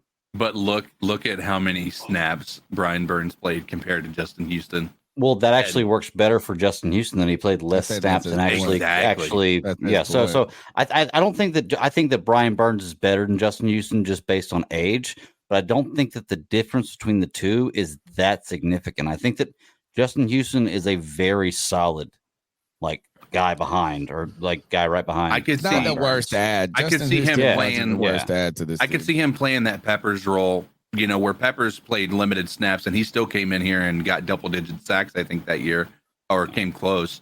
I think I could see him still coming in here and limited reps and still having that impact. But the thing is he's not, even if Brian Burns can't get that consistent pass rush, it's not Justin Houston that's going to be the reliever there. Justin Houston's there to potentially come in, during third down. I think he's going to be a full-time starter now, dude. I don't know. I think that I don't think they're going to put that. I mean, even when he was Marquise Haynes, that's it. It's just Marquise Haynes. I think it's going to be. I think it's going to be a rotation. I agree with that. But I don't think. I don't think Houston plays the majority of the snaps. I think he ends up being the guy. I think he plays Jared Allen style. To be honest with you. But sorry, I don't know. I just don't think it's that big of a gap between Burns and Houston. To be honest with you, who do they have in the depth chart? I think it's YGM backing up Brian Burns, and then it's Houston and Marquise Haynes.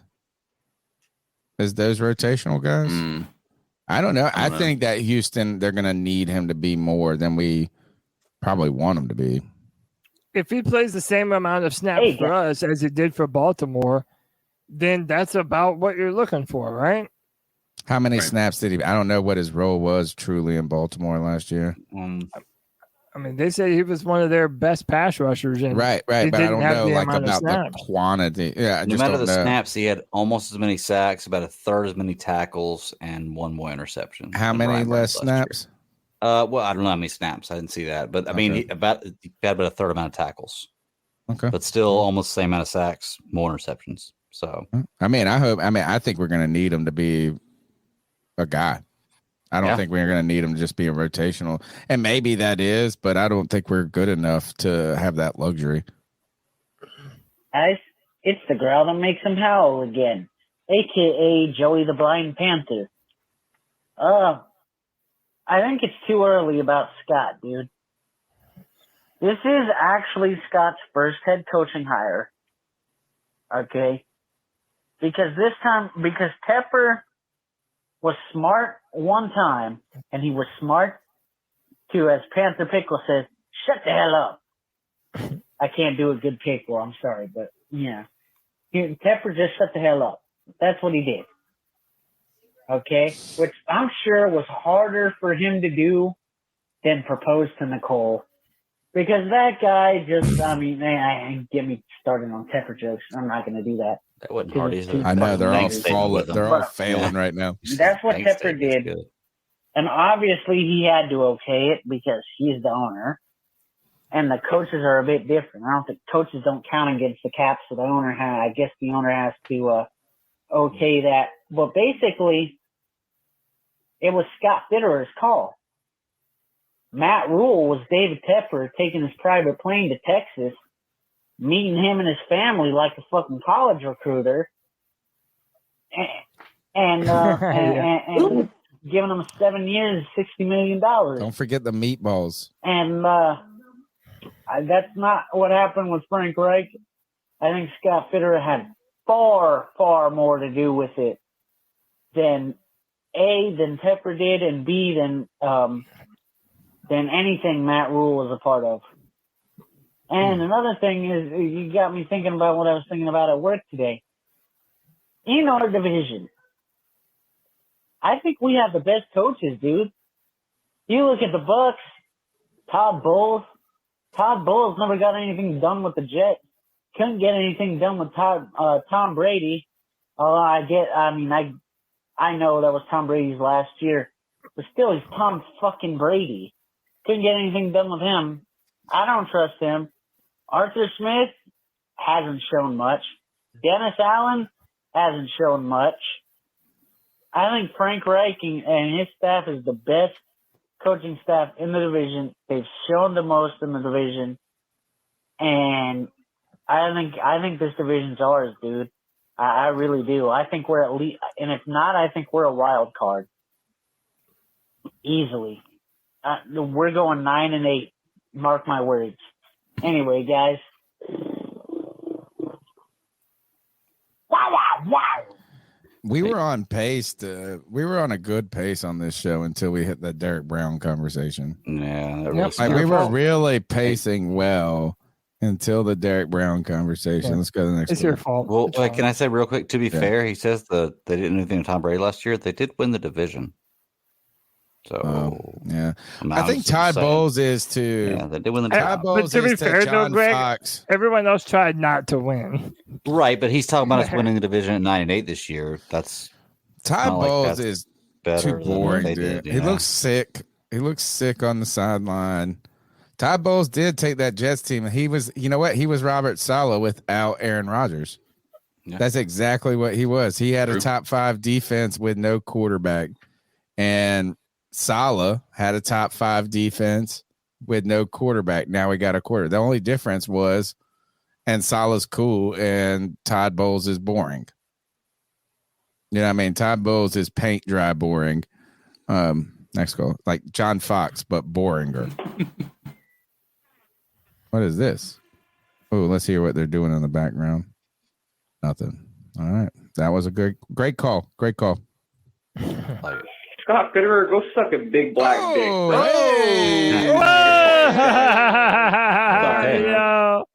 Hey. You know who the fuck it is. Wake up.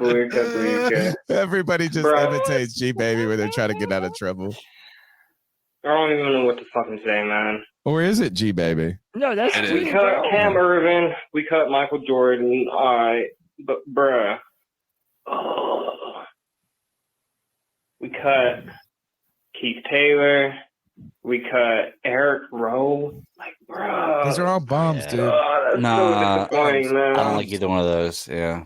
And it's like we cut Deion Jones, and it's like, okay, I hear motherfuckers say, "Oh, well, he didn't play good in the He didn't play good in the preseason. He's living off his last name, bruh. He came in last fucking second. He had a whole training camp. Last second. Whole training and was camp. just thrown into the fucking fire. Like, what the fuck? Oh my god. Excuses. I'm not on board Our with this. corners are actually nice. J.C. Horn, Dante Jackson, C.J. Henderson, and Troy Hill. Bruh, that's nasty. That's nasty. We cut Brandon Smith. And honestly, it doesn't. I'm shocked, but I shouldn't be shocked. Everyone that got cut today were all Matt Rule guys. So I need to reassess. I need to look at this different, man. I'm trying to be positive, but it's just like we don't have no depth. We don't have no fucking depth. Why are we going to keep... How many receivers do we have? How many QBs? Why the fuck do we have 4 to 5 tight ends, man? You guys, you know who the fuck this is. This G, baby. And Gregory, if you're going to fucking say my fucking biological name, you know, the name that was given to me when I came out my mama's womb. Government. I'm named after my pops, G. So it's Glenn Jr., motherfucker. Gotcha. Did you hear that, motherfucker? Glenn Jr. Call him Glenjamin. That's we're gonna let you Glenjamin, in I like fortress of that. Solitude just because you want to say Bryce is the truth? Bruh, you're going to be outside the Fortress of Solitude fucking shoveling pig shit, G. Until I say you're in the fucking Fortress of Solitude with all the other motherfuckers. You dig? You did. Call them back, boys. We got a lot to talk about. I want to hang out with Glenn Jr. Me too. He'll be here for the Week for the 9. Texans Yeah, game. week 9 is going to be there. I'm going to try to make it there. He's Yeah. a cool We're all dude, we're all man. I gonna love try him, and hang bro. I out. love him. Is that true? Steve Smith put this up on Twitter. Doug Peterson cut his son. No, that's legit. That's real. Awesome. First of all, why was he on the team? And man, Do you think the words "I'm disappointed in you"? Oh God, I'm not angry. I'm just disappointed. what position did he Christmas gonna play? be like, yeah. Hey, you know what? I mean, it's a business. That's what they say, right? It's a business. All right. I think this is our last call. We have a lot to do still. Good God. No, we don't. Yeah, we do. Yo! I had to call in and get in on this Derek Brown, Brian Burns conversation because I think Tony's tripping a little on this. I got your back, Cody. There's Appreciate you, just bro. levels to this. Brian Burns is just a more premium player and just like It's not even in a a comparison. top 2 tier level, at least Yeah, it at his is. position or pass That's not what rusher in the Tony's saying. entire league. If we're being Thank you. honest, Eric Brown's not even really top 10 at his position. You know, like let We're alone missing the giving whole argument. Thank you, Greg. Thank you, Gregory. like Derek Yeah. Brown a top 5 contract at his position. Like Cody's just saying, like right now in terms of which player you're gonna pay. No, You're gonna that's not what he overpay said and at pay all. At like a top 3 or 5 level for their contract. It's obviously Brian Burns over Derek Brown because Brian Burns is just way better at his position than Derek Brown is. That's just the truth. That's not to say Derek Brown isn't valuable to this team. He's a top 3. Yeah, you're tripping, Tony. That's what you were really tripping. He's top 3. He ain't no top fucking 2 player on the defense. Scratch and He's post. tripping. This J.C. is Horn is the better than Derek straw Brown. man argument, You got dude. me fucked up. Cody, make a scratch You got and me post. real fucked up. You got And you. that's someone who be calling them both out. But yeah, I got both their jerseys, and so no real bias here. But yeah, Derek Brown is important. You pay the guy, especially if he continues to get better. And then year now by you're year. saying pay him? But like right now, it's not even. That's what I. Brian Tony. Burns is the person you overpay. Bro. Look, You're y'all are being- saying the what they're same playing. thing. You are being I'm not fucking saying anything like that. ridiculous. No, with I'm not this saying shit. anything what they're saying. I'm of clarity of mind on this, man. No, everything are that making JJ a- said is what I just said. No, That you- if he at can- no if he point did has I a say it was good an year- either or between Brian Burns and Derek Brown. If he has Right. a great year this year and jumps into that elite level discussion, I have no problem paying Derek Now you're Brown. backtracking. Now you're That is backtracking. what I said because from the no, you fucking said jump. I will not pay What him are you top. saying? You said, will you pay him top 5 money right now? You That's did what say you you asked would not me. pay him top 5. And then you said Right you now. asked me but if not I right- would, and right I said now. even when he no played because well I this don't year. have to. Based on his current production, This I is would look not over pay him here. top 5. No, His Unless current production is pointing No, up, made Cody, a not let's- being stagnant. Let's jump. bring this back because it's important, right? Cody legitimately said if he plays the same last year that and he plays this year the same way he played last Yes. year, he doesn't want to pay him top 5 money. That is Okay. exactly the words that Okay. came out of his mouth. If Brian Burns plays the same this year as he did last year, are you paying him top 5 money? He was an elite player last year. Was he a But top no, 5 if he player? would have played the same last No, year hold on, as hold he on. played, Was he a top 5 player? He was not a top He was 5 not player. top 5 player. But So if Brian here's the Burns note. plays the same Greg, this year as he did Greg, last year, you're this paying is him top 5 different. money. It's This the is same different. argument. The defensive not tackle different. isn't as valuable as a pass rusher on the edge right now. Now you're adding caveats. No, it's not caveats. Yes, you Greg, are. that's exactly right. we don't have to pay him right Why do now. Hey, Greg, why do you think top 5 running backs are not getting paid ridiculous money right now? Because they're valued differently. Then my It's the point exact holds same even thing. better. Then my point holds even better. Then we just make him play out the 5th-year option. That's And you fine. fucking run it out. That's fine. So no, but then if you play out the 5th Cody year says option, this. So if then you're you agreeing won't with me. pay him, You're no, we're agreeing not. with me. If he plays to the same level that he has, you Dude, make him play you're another year crazy. because he hasn't earned the contract. You're saying That's this. what This- you're your whole saying. discussion has been look over here, so we don't got to talk about this. That's No, what you've we're said. saying the level of production. I don't have to pay Derek Brown this year. You to this point has not We been never top five. said this year. Yes, he did. Never He said said, this I year. will not pay him top 5 money. And then he said, oh, I'm if not he saying balls right now. out next year. No one No, is you talking just about said paying this. Brown right now. Go to the tape. No one. You just said, if he balls out next year, I will pay him. Tony, There's a bunch of ifs, buts, and Tony, whats. here's the problem right now. Whatever. Tony, you are not listening to what Cody is saying. Yeah, You're not listening to me. You're not listening to Tony, me. I'm hearing what he's saying, and I understand. Like, I understand You're not both your listening to points. me. But what you're saying is you don't have to pay him. You're saying you don't have to pay him. So why do we have to talk about that right now? He threw this out. No, this is where it's look over here and not talking. He's we got to pay Jeremy Chin. We got to pay Derek Brown. We got to pay. He threw J.C. Horn's name out there, which is like fucking 3 years in the future. Oh, well, we might as well. We got to pay Bryce Young in the future. I mean, what the fuck? You're going to have to pay Derek Brown. No, you don't. You don't have to. You don't have to. All right. It's technically you don't have to.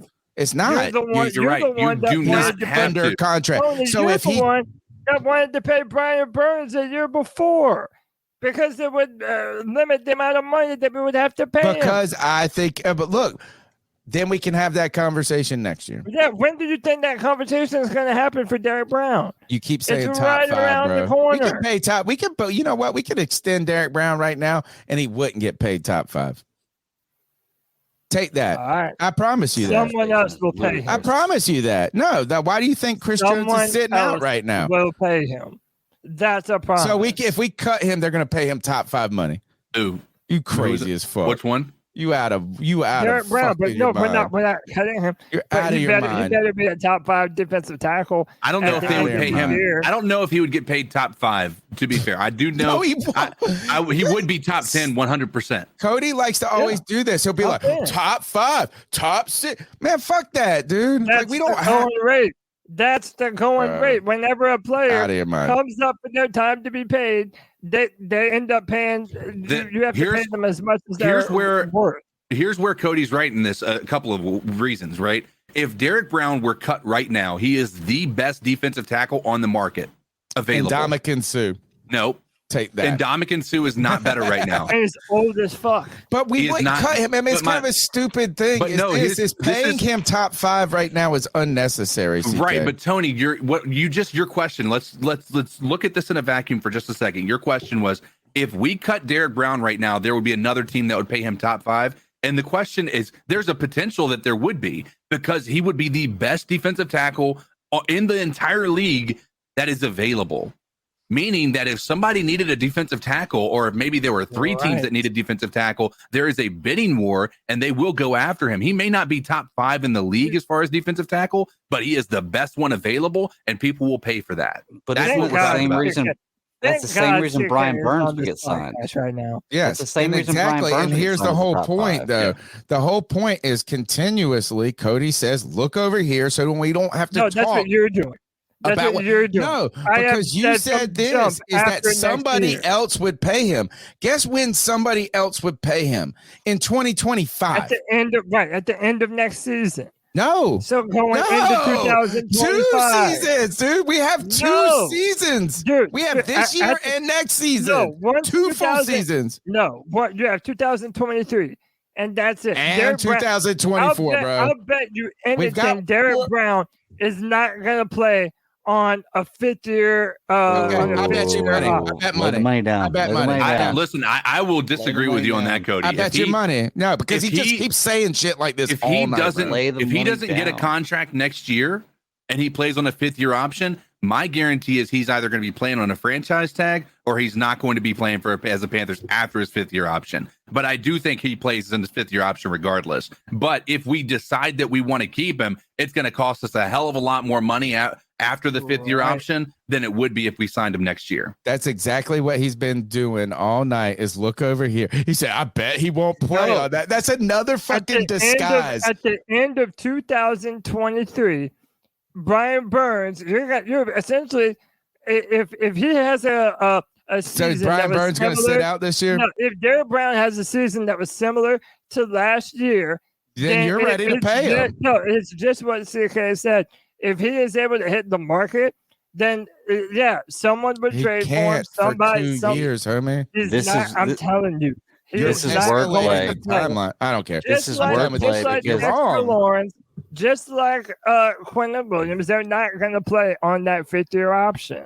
the end of 2023 is about 2.5 months into 2024.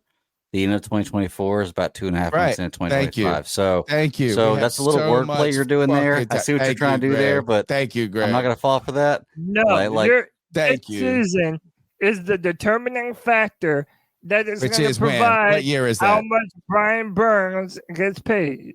What year is that? We have Derek over. Brown, What year is that? Cody, what you're saying is No, it's not. We have over 2 years. This is 2023. We have 2 years We're and about in 6 months. 2023. We're in his 4th season. We have about 2.5 years before we have to decide. That's what you're saying. Greg. Yes, this year. 2.5 And then he would years. be on the We have 5th-year next year. option in 2024.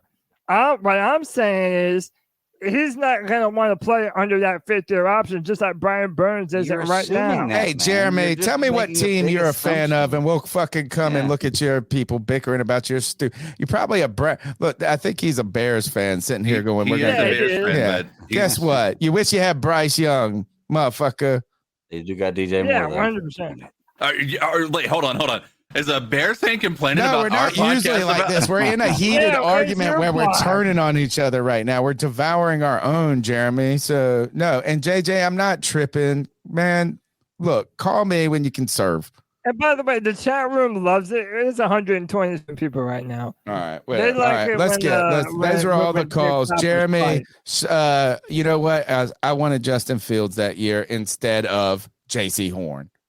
Oh, but we're gonna have to pay J.C. Horn. Oh, sorry. Oh my. Let's look. Those are the calls. Let's go to the news, please.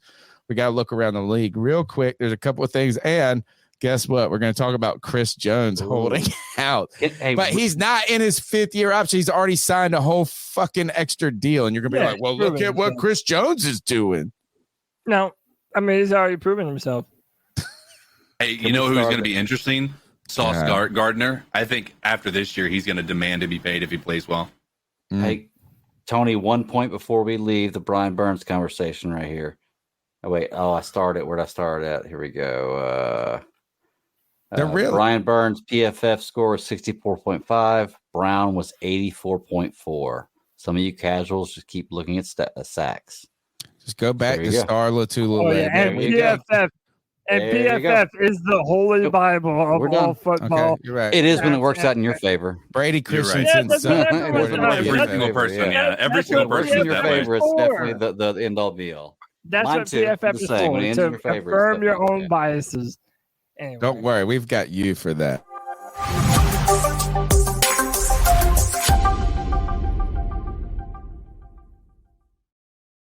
Alrighty. Good Lord. Jeremy, first of all, welcome to the podcast. Usually we don't go this hard in the paint after each other. I don't know how we went after this Derek Brown thing that crazy because you know what? Cody's wrong. I'm just happy that it didn't go the Bryce Young route because I thought for sure this was going to be a shit on Greg night. Oh, I know. Greg just fucking escaped out the back door on this. You're welcome, Greg. You're welcome. I put this one up here, guys, for NFL news because of a position, Mr. Cody Lashney, that you continue to talk about where you say you don't disrespect Akim Ekwonu by saying he could potentially be an all-pro guard. Mekhi Becton was drafted in the similar situation that Akim Ekwonu was to be the franchise left tackle. Now, Mekhi Becton has had a more probably difficult trajectory than, a little more struggles in the beginning. There were some questions about like if he wanted to play, just some weird things off the field or all this shit. But the Jets were unsure if he was even going to start. And now they're starting him at right tackle. So he's not even been in the question for the left tackle position. He was slated to be a backup right tackle, I think. Yeah. So I guess I put this up just to think about this is just because you draft somebody in the first round doesn't necessarily mean that is the only route of their career. I'll be damned. Me and Tony agree on something. It's going to snow in Charlotte, boys. Yeah, I am. Yeah, it did 100% show agree. snow in Charlotte at the 2015 NFC Championship game, by the way. Yeah, dude, it fucking iced. Dude, listen, I'm a firm believer. Whatever's clever, man. If a player is not working at a position, instead of abandoning them, see if they have other value at a different position. Especially if a player starts to struggle. And all the rumors were Mekhi Becton was struggling at left tackle. Right. By the way, I don't remember all the details, but I think that was last year. I think he's been. It was the same. It was the same deal with Penei Sewell. They had kind of moved him around the offensive line. Is and he Detroit?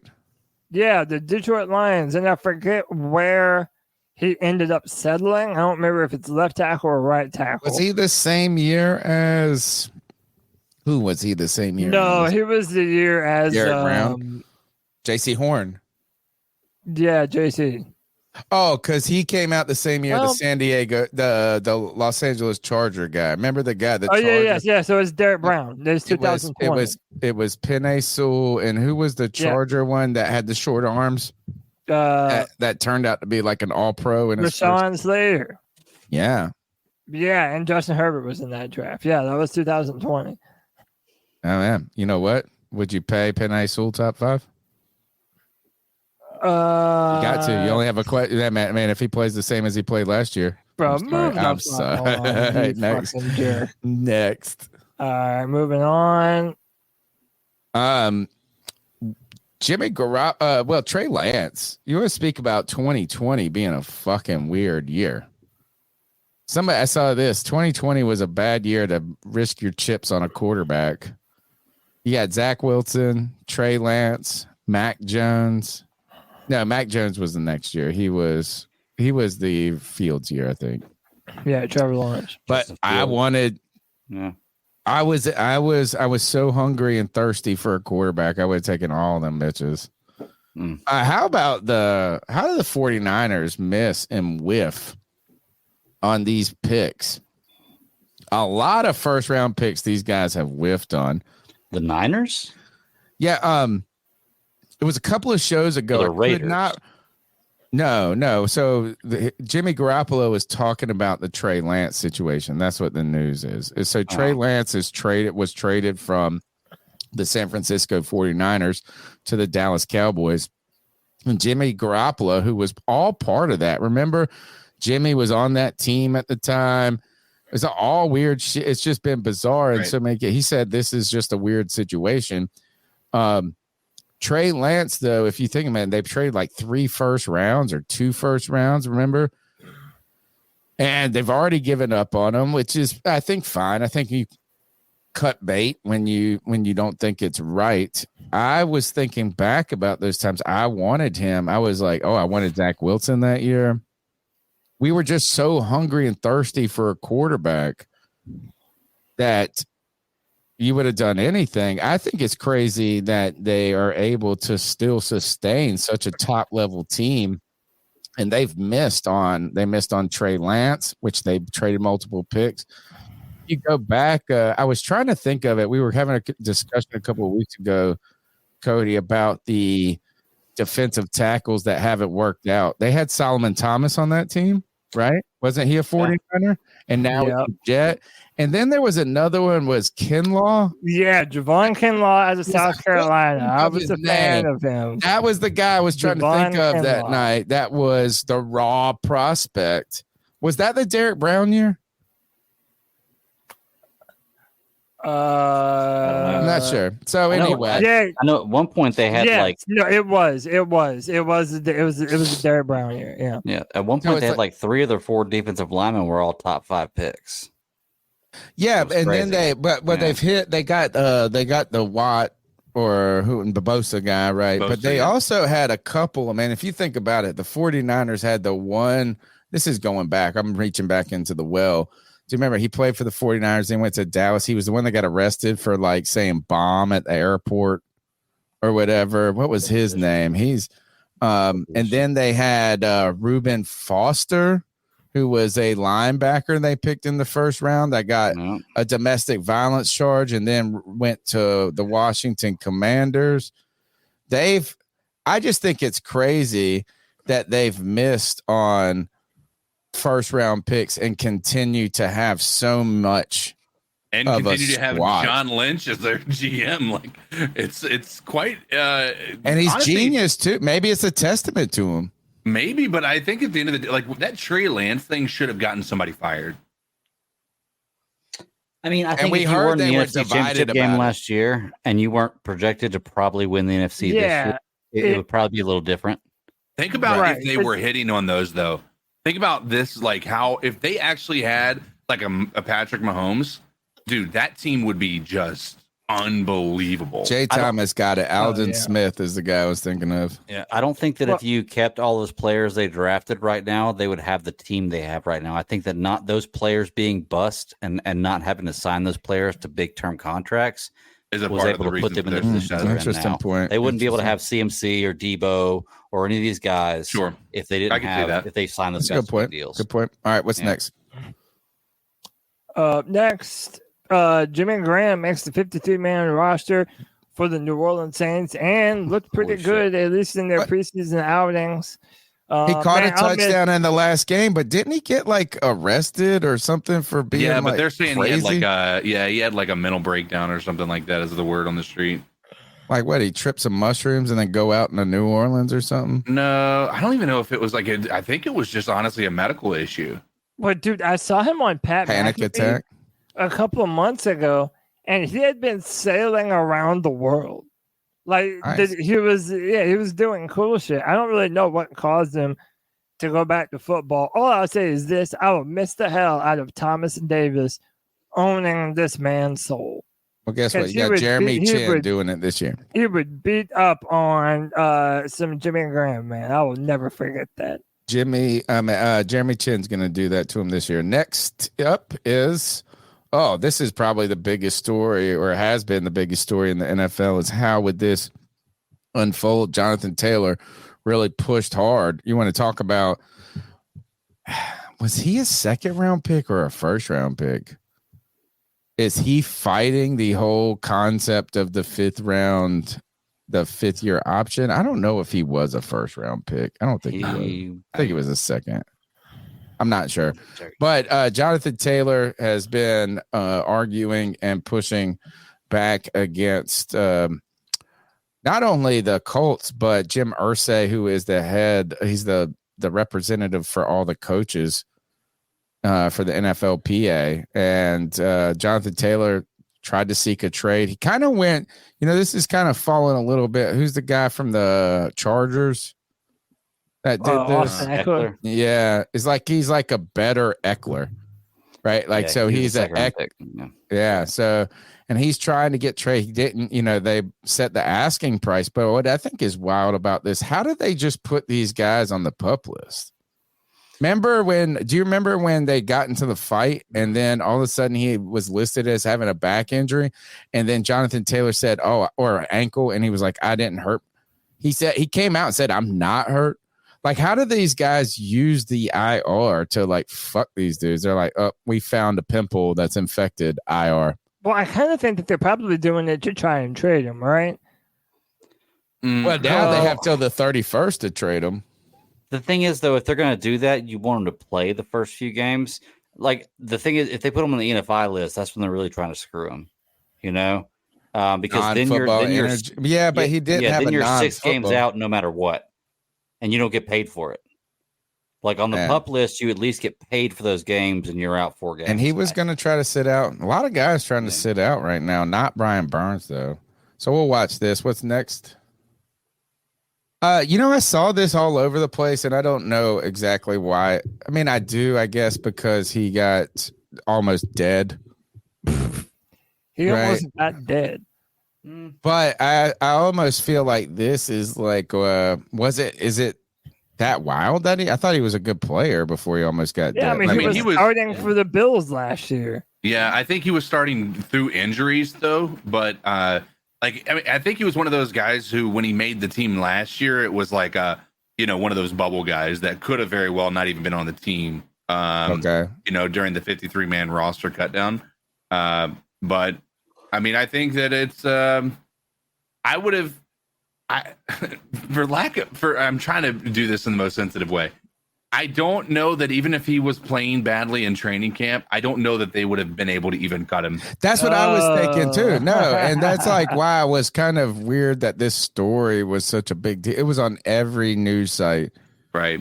I think he just gets name recognition because of the stuff. But I'm with you. As CK is like, imagine if they cut him.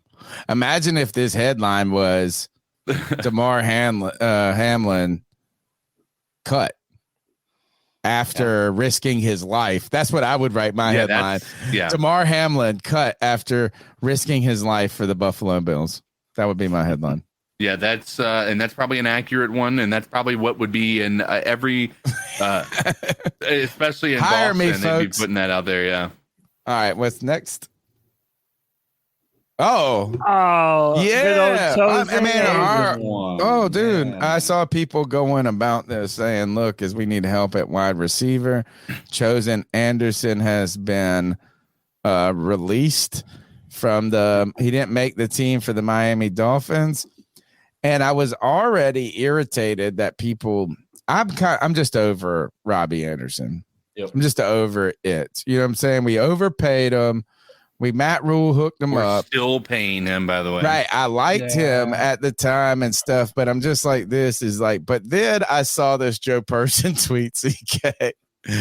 And he counts we're paying him $9.7 million this year. So whoever says like, let's sign him, he better play for fucking free. Or not for free, for 9.7. We'll sign you for a $1 contract, Robbie. And we got to listen to your dumbass TikToks. That's all I got to say. Yeah. That's all I got to say about that. We talked about Bailey Zappi earlier. They only have one quarterback on the roster. That's kind of wild. That's kind of wild. So we're keeping three. We got 5 tight ends, 7 wide receivers, and 3 quarterbacks. People are already saying that we need to trade Matt Corral. Dude, Andy Dalton, dude. Andy Dalton. No, don't get rid of Dalton, man. I'll take Dalton over Corral. You sound like me now. Dude, now you're flip-flopping. You sound like me now. I said it earlier in the show. Andy Dalton is our trade piece. We ain't getting shit for we just signed Andy Dalton, though. We just signed a deal. We're not going to sign him. We're not going to argue about it. That's my pick. Real quick. We don't have to spend long on it. How much would you want in a trade for Dalton? 4th round. Damn. Simple as that. He's going to get a 6th and a 7th. Fifth. Sorry, it's going to happen. Fifth. All right, what do we got here? Kickers are on the move. The Patriots traded Nick Folk, so they actually have no kickers now. Not like, what if they had one quarterback, no kickers? Nick Folk's on his way to the Titans, and the Broncos acquired Will Lutz from the Saints, reuniting him with Sean Payton. The reason I put this up here is the Carolina Panthers have hold on, what's his name? Who's our starting? Pinheiro. His haircut is fucking wonky, man. Him and Andy Dalton are competing for the worst haircuts. Wonky ass haircuts. Andy Dalton is you like Andy Dalton? I don't mind Andy Dalton. His front mullet? His front mullet? Yeah, he's got long hair in the front, short in the back. He's got a front mullet. That's normal. He has it slicked up. It's a poof in the front and a shaved in the back. He got a front mullet. It's not a poof. Quit hating on that man's drip. Wait till you see Pinero's hair is funky, bro. It's funky. It's a dude that's like worried about losing his hair. It's a side comb, just straight. Anytime your hair is so perfect that you're like, uh-oh. All right. All right. What do we got here? George haircut. This was fun story right here. Jared Goff took the Lions O-line to Prime and Proper in downtown Detroit last week, and he said, "What Frank Ragnow can do to a shrimp cocktail is absolutely incredible. I've never seen anything like it. He could enter an eating competition for shrimp cocktails. He could put down 40 or 50 of them." Oh, dude, I believe it. I believe It's it. just Dude, like Frank, chill out on the shrimp, bro. oh, dude, they probably caught him on a bad day too. I bet he can put him down. Yeah, I bet I a love lot it. of these offensive linemen could win some That one made me laugh. All eating right. competitions. And here is this. yeah. We're not going to argue about this. But here is your defensive tackle that wants to go. He's on the holdout. He wants to be the top defensive player, Chris Jones. This is what, you know what? They haven't talked. There are sides. The sides haven't talked, according to Andy Reid. Again, well, this is different. They didn't put him on the IR. They put him on the did. He has a tweet out there that said he's willing to sit out through week 8. And by the way, he was the most important part of their entire defense last year, dude. And they won think that if he sat out, or like, do y'all think that if he was a free agent, some team would sign him as a top 3 defensive tackle? Oh, totally. He'd be number 1. That's what he how wants. about this? But he just signed a deal 2 years ago, Greg. This is the slippery slope. That money, I get it. This is the slippery slope. Is he was made the top 5 like 2 years ago. Yep. And it's every time. And this is what Aaron Rodgers at one point, I thought this was cool. Aaron Rodgers at one point wanted in his contract a clause written in every time somebody negotiates a contract higher than mine, we should be able to reopen. Because if I'm the best and then all of a sudden Jared Goff is getting paid more than me, he was trying to get. So this conversation is not new. Not new. Is that all the news? Now we got to ice some fools. All right. Wow. Wild show. We were on such a great pace. Now we're not.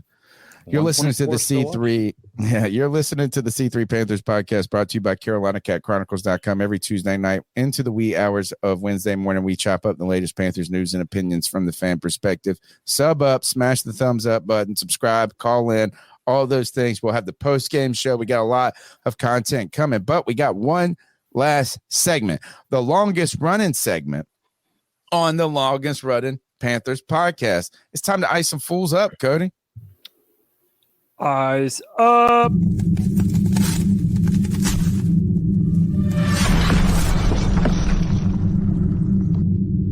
Ice up, son. Ice up. Jeremy, you're right on time. What he said in the comments, he said one of the few years we made it to the playoffs, Steve Smith single-handedly destroyed us. That is the truth. My man had like 2 touchdowns, 225 yards. I misremember. I felt like he had punt returns. Like I thought, if I look back into my memory bank, it's inaccurate. I feel like he had 5 touchdowns against you. It felt like that. No, this is our homage to Steve Smith. This is where we tell someone to ice up, toughen up, to get it together. Guys, Cody, all I could think about all week was how I think you really nailed it last week, how the ice up picks have just become people dying. No, I got a lot. I got a few good ones. We're gonna. Dude, I can go first or last. I have 3. I feel Let's like ping pong. You go one. I'll go next. I'm ready. I feel like I have 3 bangers. Me too. All right. All right, let's ping pong. Yeah. Okay. So listen, man. A lot of people have sent a lot of nice words to me, especially after the Charlotte Observer article came out. And they were basically saying, I'm an inspiration, man, showing that even if you're disabled, it doesn't have to hold you back. You can do anything in this world that you put your mind to. Well, damn it, I'm here to tell you that even if you don't have arms, bro. Oh, I had this one on my list, dude. The robbery. Oh, this is one of mine. You can rob a bank, bro. No, jewelry if store. you wanted to rob a store. bank It's a with jewelry no store. arms, that's absolutely something that you can do. You don't even need hands to hold a jewelry store at gunpoint and demand your bread. Dude, he got robbed. Man, this guy cocked the gun. Did you see him pull it back?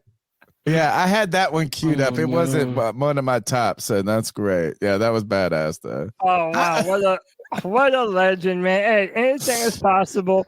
You know what the problem is you get why I know he's wearing the mask maybe because of COVID, but you're getting totally ID'd. You know what? Can you pick the person out of the lineup? There's no, they got arms, dude. Sorry. Well, think about that. Do you got to round up 7 guys in a lineup? You know. Oh, do you got to get 5 people with no arms? But think about this: like, where are they putting it? Like, he's not going to be able to grab what they're like handing him because, like he's going to have to let go. Can you put it in my pocket? Please? More importantly, where do you put the handcuffs? More importantly. That's well, you got to cuff his legs. Kill you. Cuff him. All right, so here, no, we're ping ponging right here. Here's one for me, and this one is somebody wrote on Twitter. They said not even Derrick Henry can stiff arm like this. Don't fuck with this girl's phone call, bro. She said, look, she won't even fight with her. She was fighting. She said, you're in my way. Damn. Bro, ice up. Don't be talking shit. Don't be interrupting people's phone calls, homie. Whoa, that's wild. Right, so ice up to that. All right, you go next because this is going to be fun because mine are a lot of death and destruction. Yeah, if you're, if ever you're the type of romantic to hire a mariachi band to play outside the window of your lover, and she comes to the window and you propose to her, make sure that she's faithful first. And by the way, this might be fake, but it's still. Is he going to Love, Professor Love, and she's sucking dick up there? He's looking up at the window. He brought a mariachi band to propose to her. Ay, qué pesado.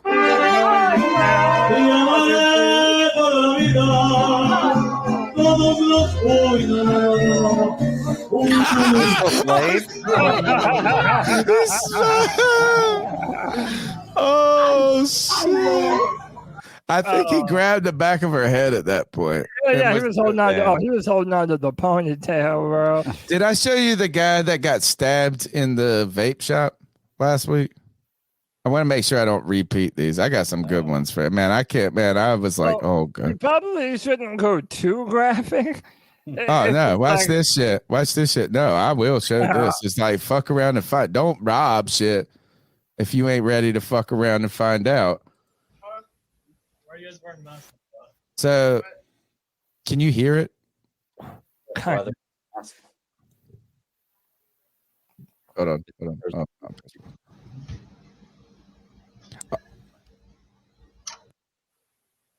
Why does it keep pausing? Oh, the news station, they'll probably copyright. Man just reached down to grab his knife. Look, see? Why does it keep pausing? Twitter does that.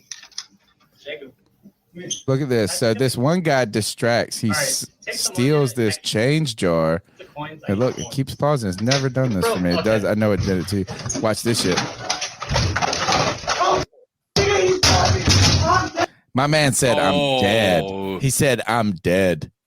Those were his words. Dude, fuck around with those comments, dude. People said he's in Call of Duty and called himself out. I'm dead. Like, I mean, the shit was terrible, dude. Like, don't in this one. Oh, man. Bro, we got to do this one. I'm a double dip. Dude, this shit. Look, these guys. I think you did this. Or wait, did I show you this? You might have sent it to us. I thought we did it as an ISUB, but maybe you just sent it to us in the chat. So this guy jumped into this oil reserve. What? Right. So look, anything for TikTok. Watch this shit. They hit him with a pressure washer. Water and oil don't do shit to each other. You know what I'm saying? Yeah, shit gets great, bro. Look, he's upset. Yeah, he's upset with himself. He made bad life choices. Look at him. He looks like Venom. Look at his face, dude. Look at this shit. No, watch this. Watch him take his mask off. Look, they're hitting him with the pressure washer. They're doing shit. You gotta hit him with degreaser. Oh, how would you even get that Degreaser, you gotta hit him with some salt. You use salt to get it off too. Look at this shit, Greg. Wait till look. Kitty litter. Yeah. Look at him take his mask off for his hat. хуёво, блядь, кипятка дайте. Окей, снимаю. Блядь.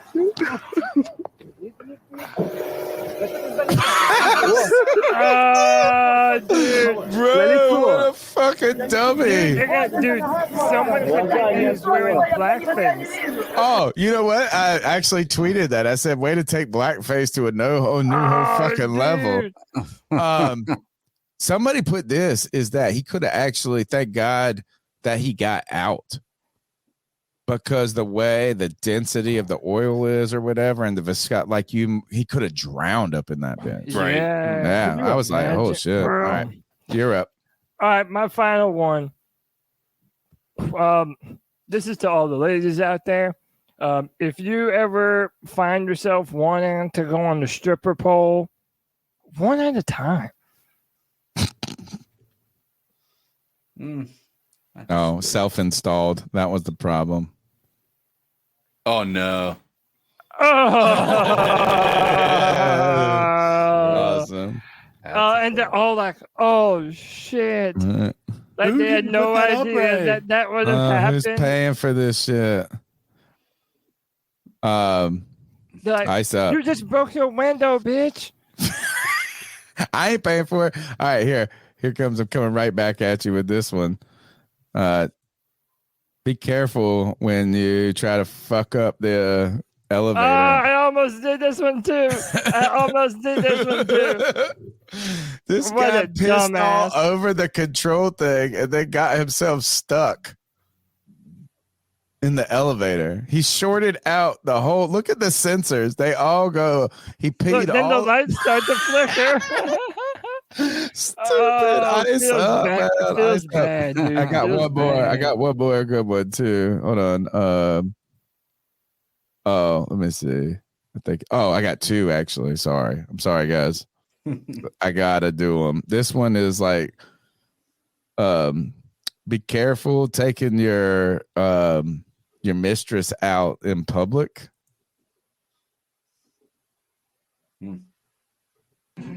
Oh yeah, I've seen this. Is it? Oh fuck! Come on, camera, bro. Not me. I like that one. And then here I They got both one. go to instantly pretending like they have no idea who the other one is. This one, I just saw this when we started the show. This one is stupid. And this is where it just goes to us just watching people die. And not die, but like do stuff like this is right up our alley of tonight have been soft. Like when nobody was on the verge. Yeah. I saw this one too, Tony. We have the same Twitter feed. Yep. Oh. And he probably look. I mean, if he didn't fall all the way through, he got crushed there. Like, I mean, think about that. That drop. Yeah. It was going to lift up onto hopefully, it. he fell all the way through, or if not, it's still going. He's scrunched. Ice up. Oh right. shit! Ice up. Oh my gosh. Yeah. All right, those are your ice up picks. Greg, you got one for us? No. I guess if I was going to throw a quick one out there, I would just throw it to JJ and CK and Cody on their Derek Brown take. Yeah, Yeah, thank you. Only one person gets me. You should be thanking me. I deflected all the arrows from you today, bro. CK? I'm good, man. All right. That's the C3 Panthers podcast brought to you by CarolinaCatChronicles.com. Every Tuesday night into the wee hours of Wednesday morning, we chop up the latest Panthers news and opinions from the fan perspective. Look, we'll be here every post-game show this year. We got the Friday free-for-all, which is popping. You want to talk about this? You think tonight was arguing. This is just us hugging and dapping up compared to the Friday free-for-all. Gregory, love hanging out with you. Glenn Jr., always good to hear from you on the radio, on the calls. Cody Lashney, you can shut the hell up. Nah, die on this hill, pussy. What's up? All right, and CK, great hanging out with you. Cody Lack, take us out of here. C3 Nation, until next time, keep pounding.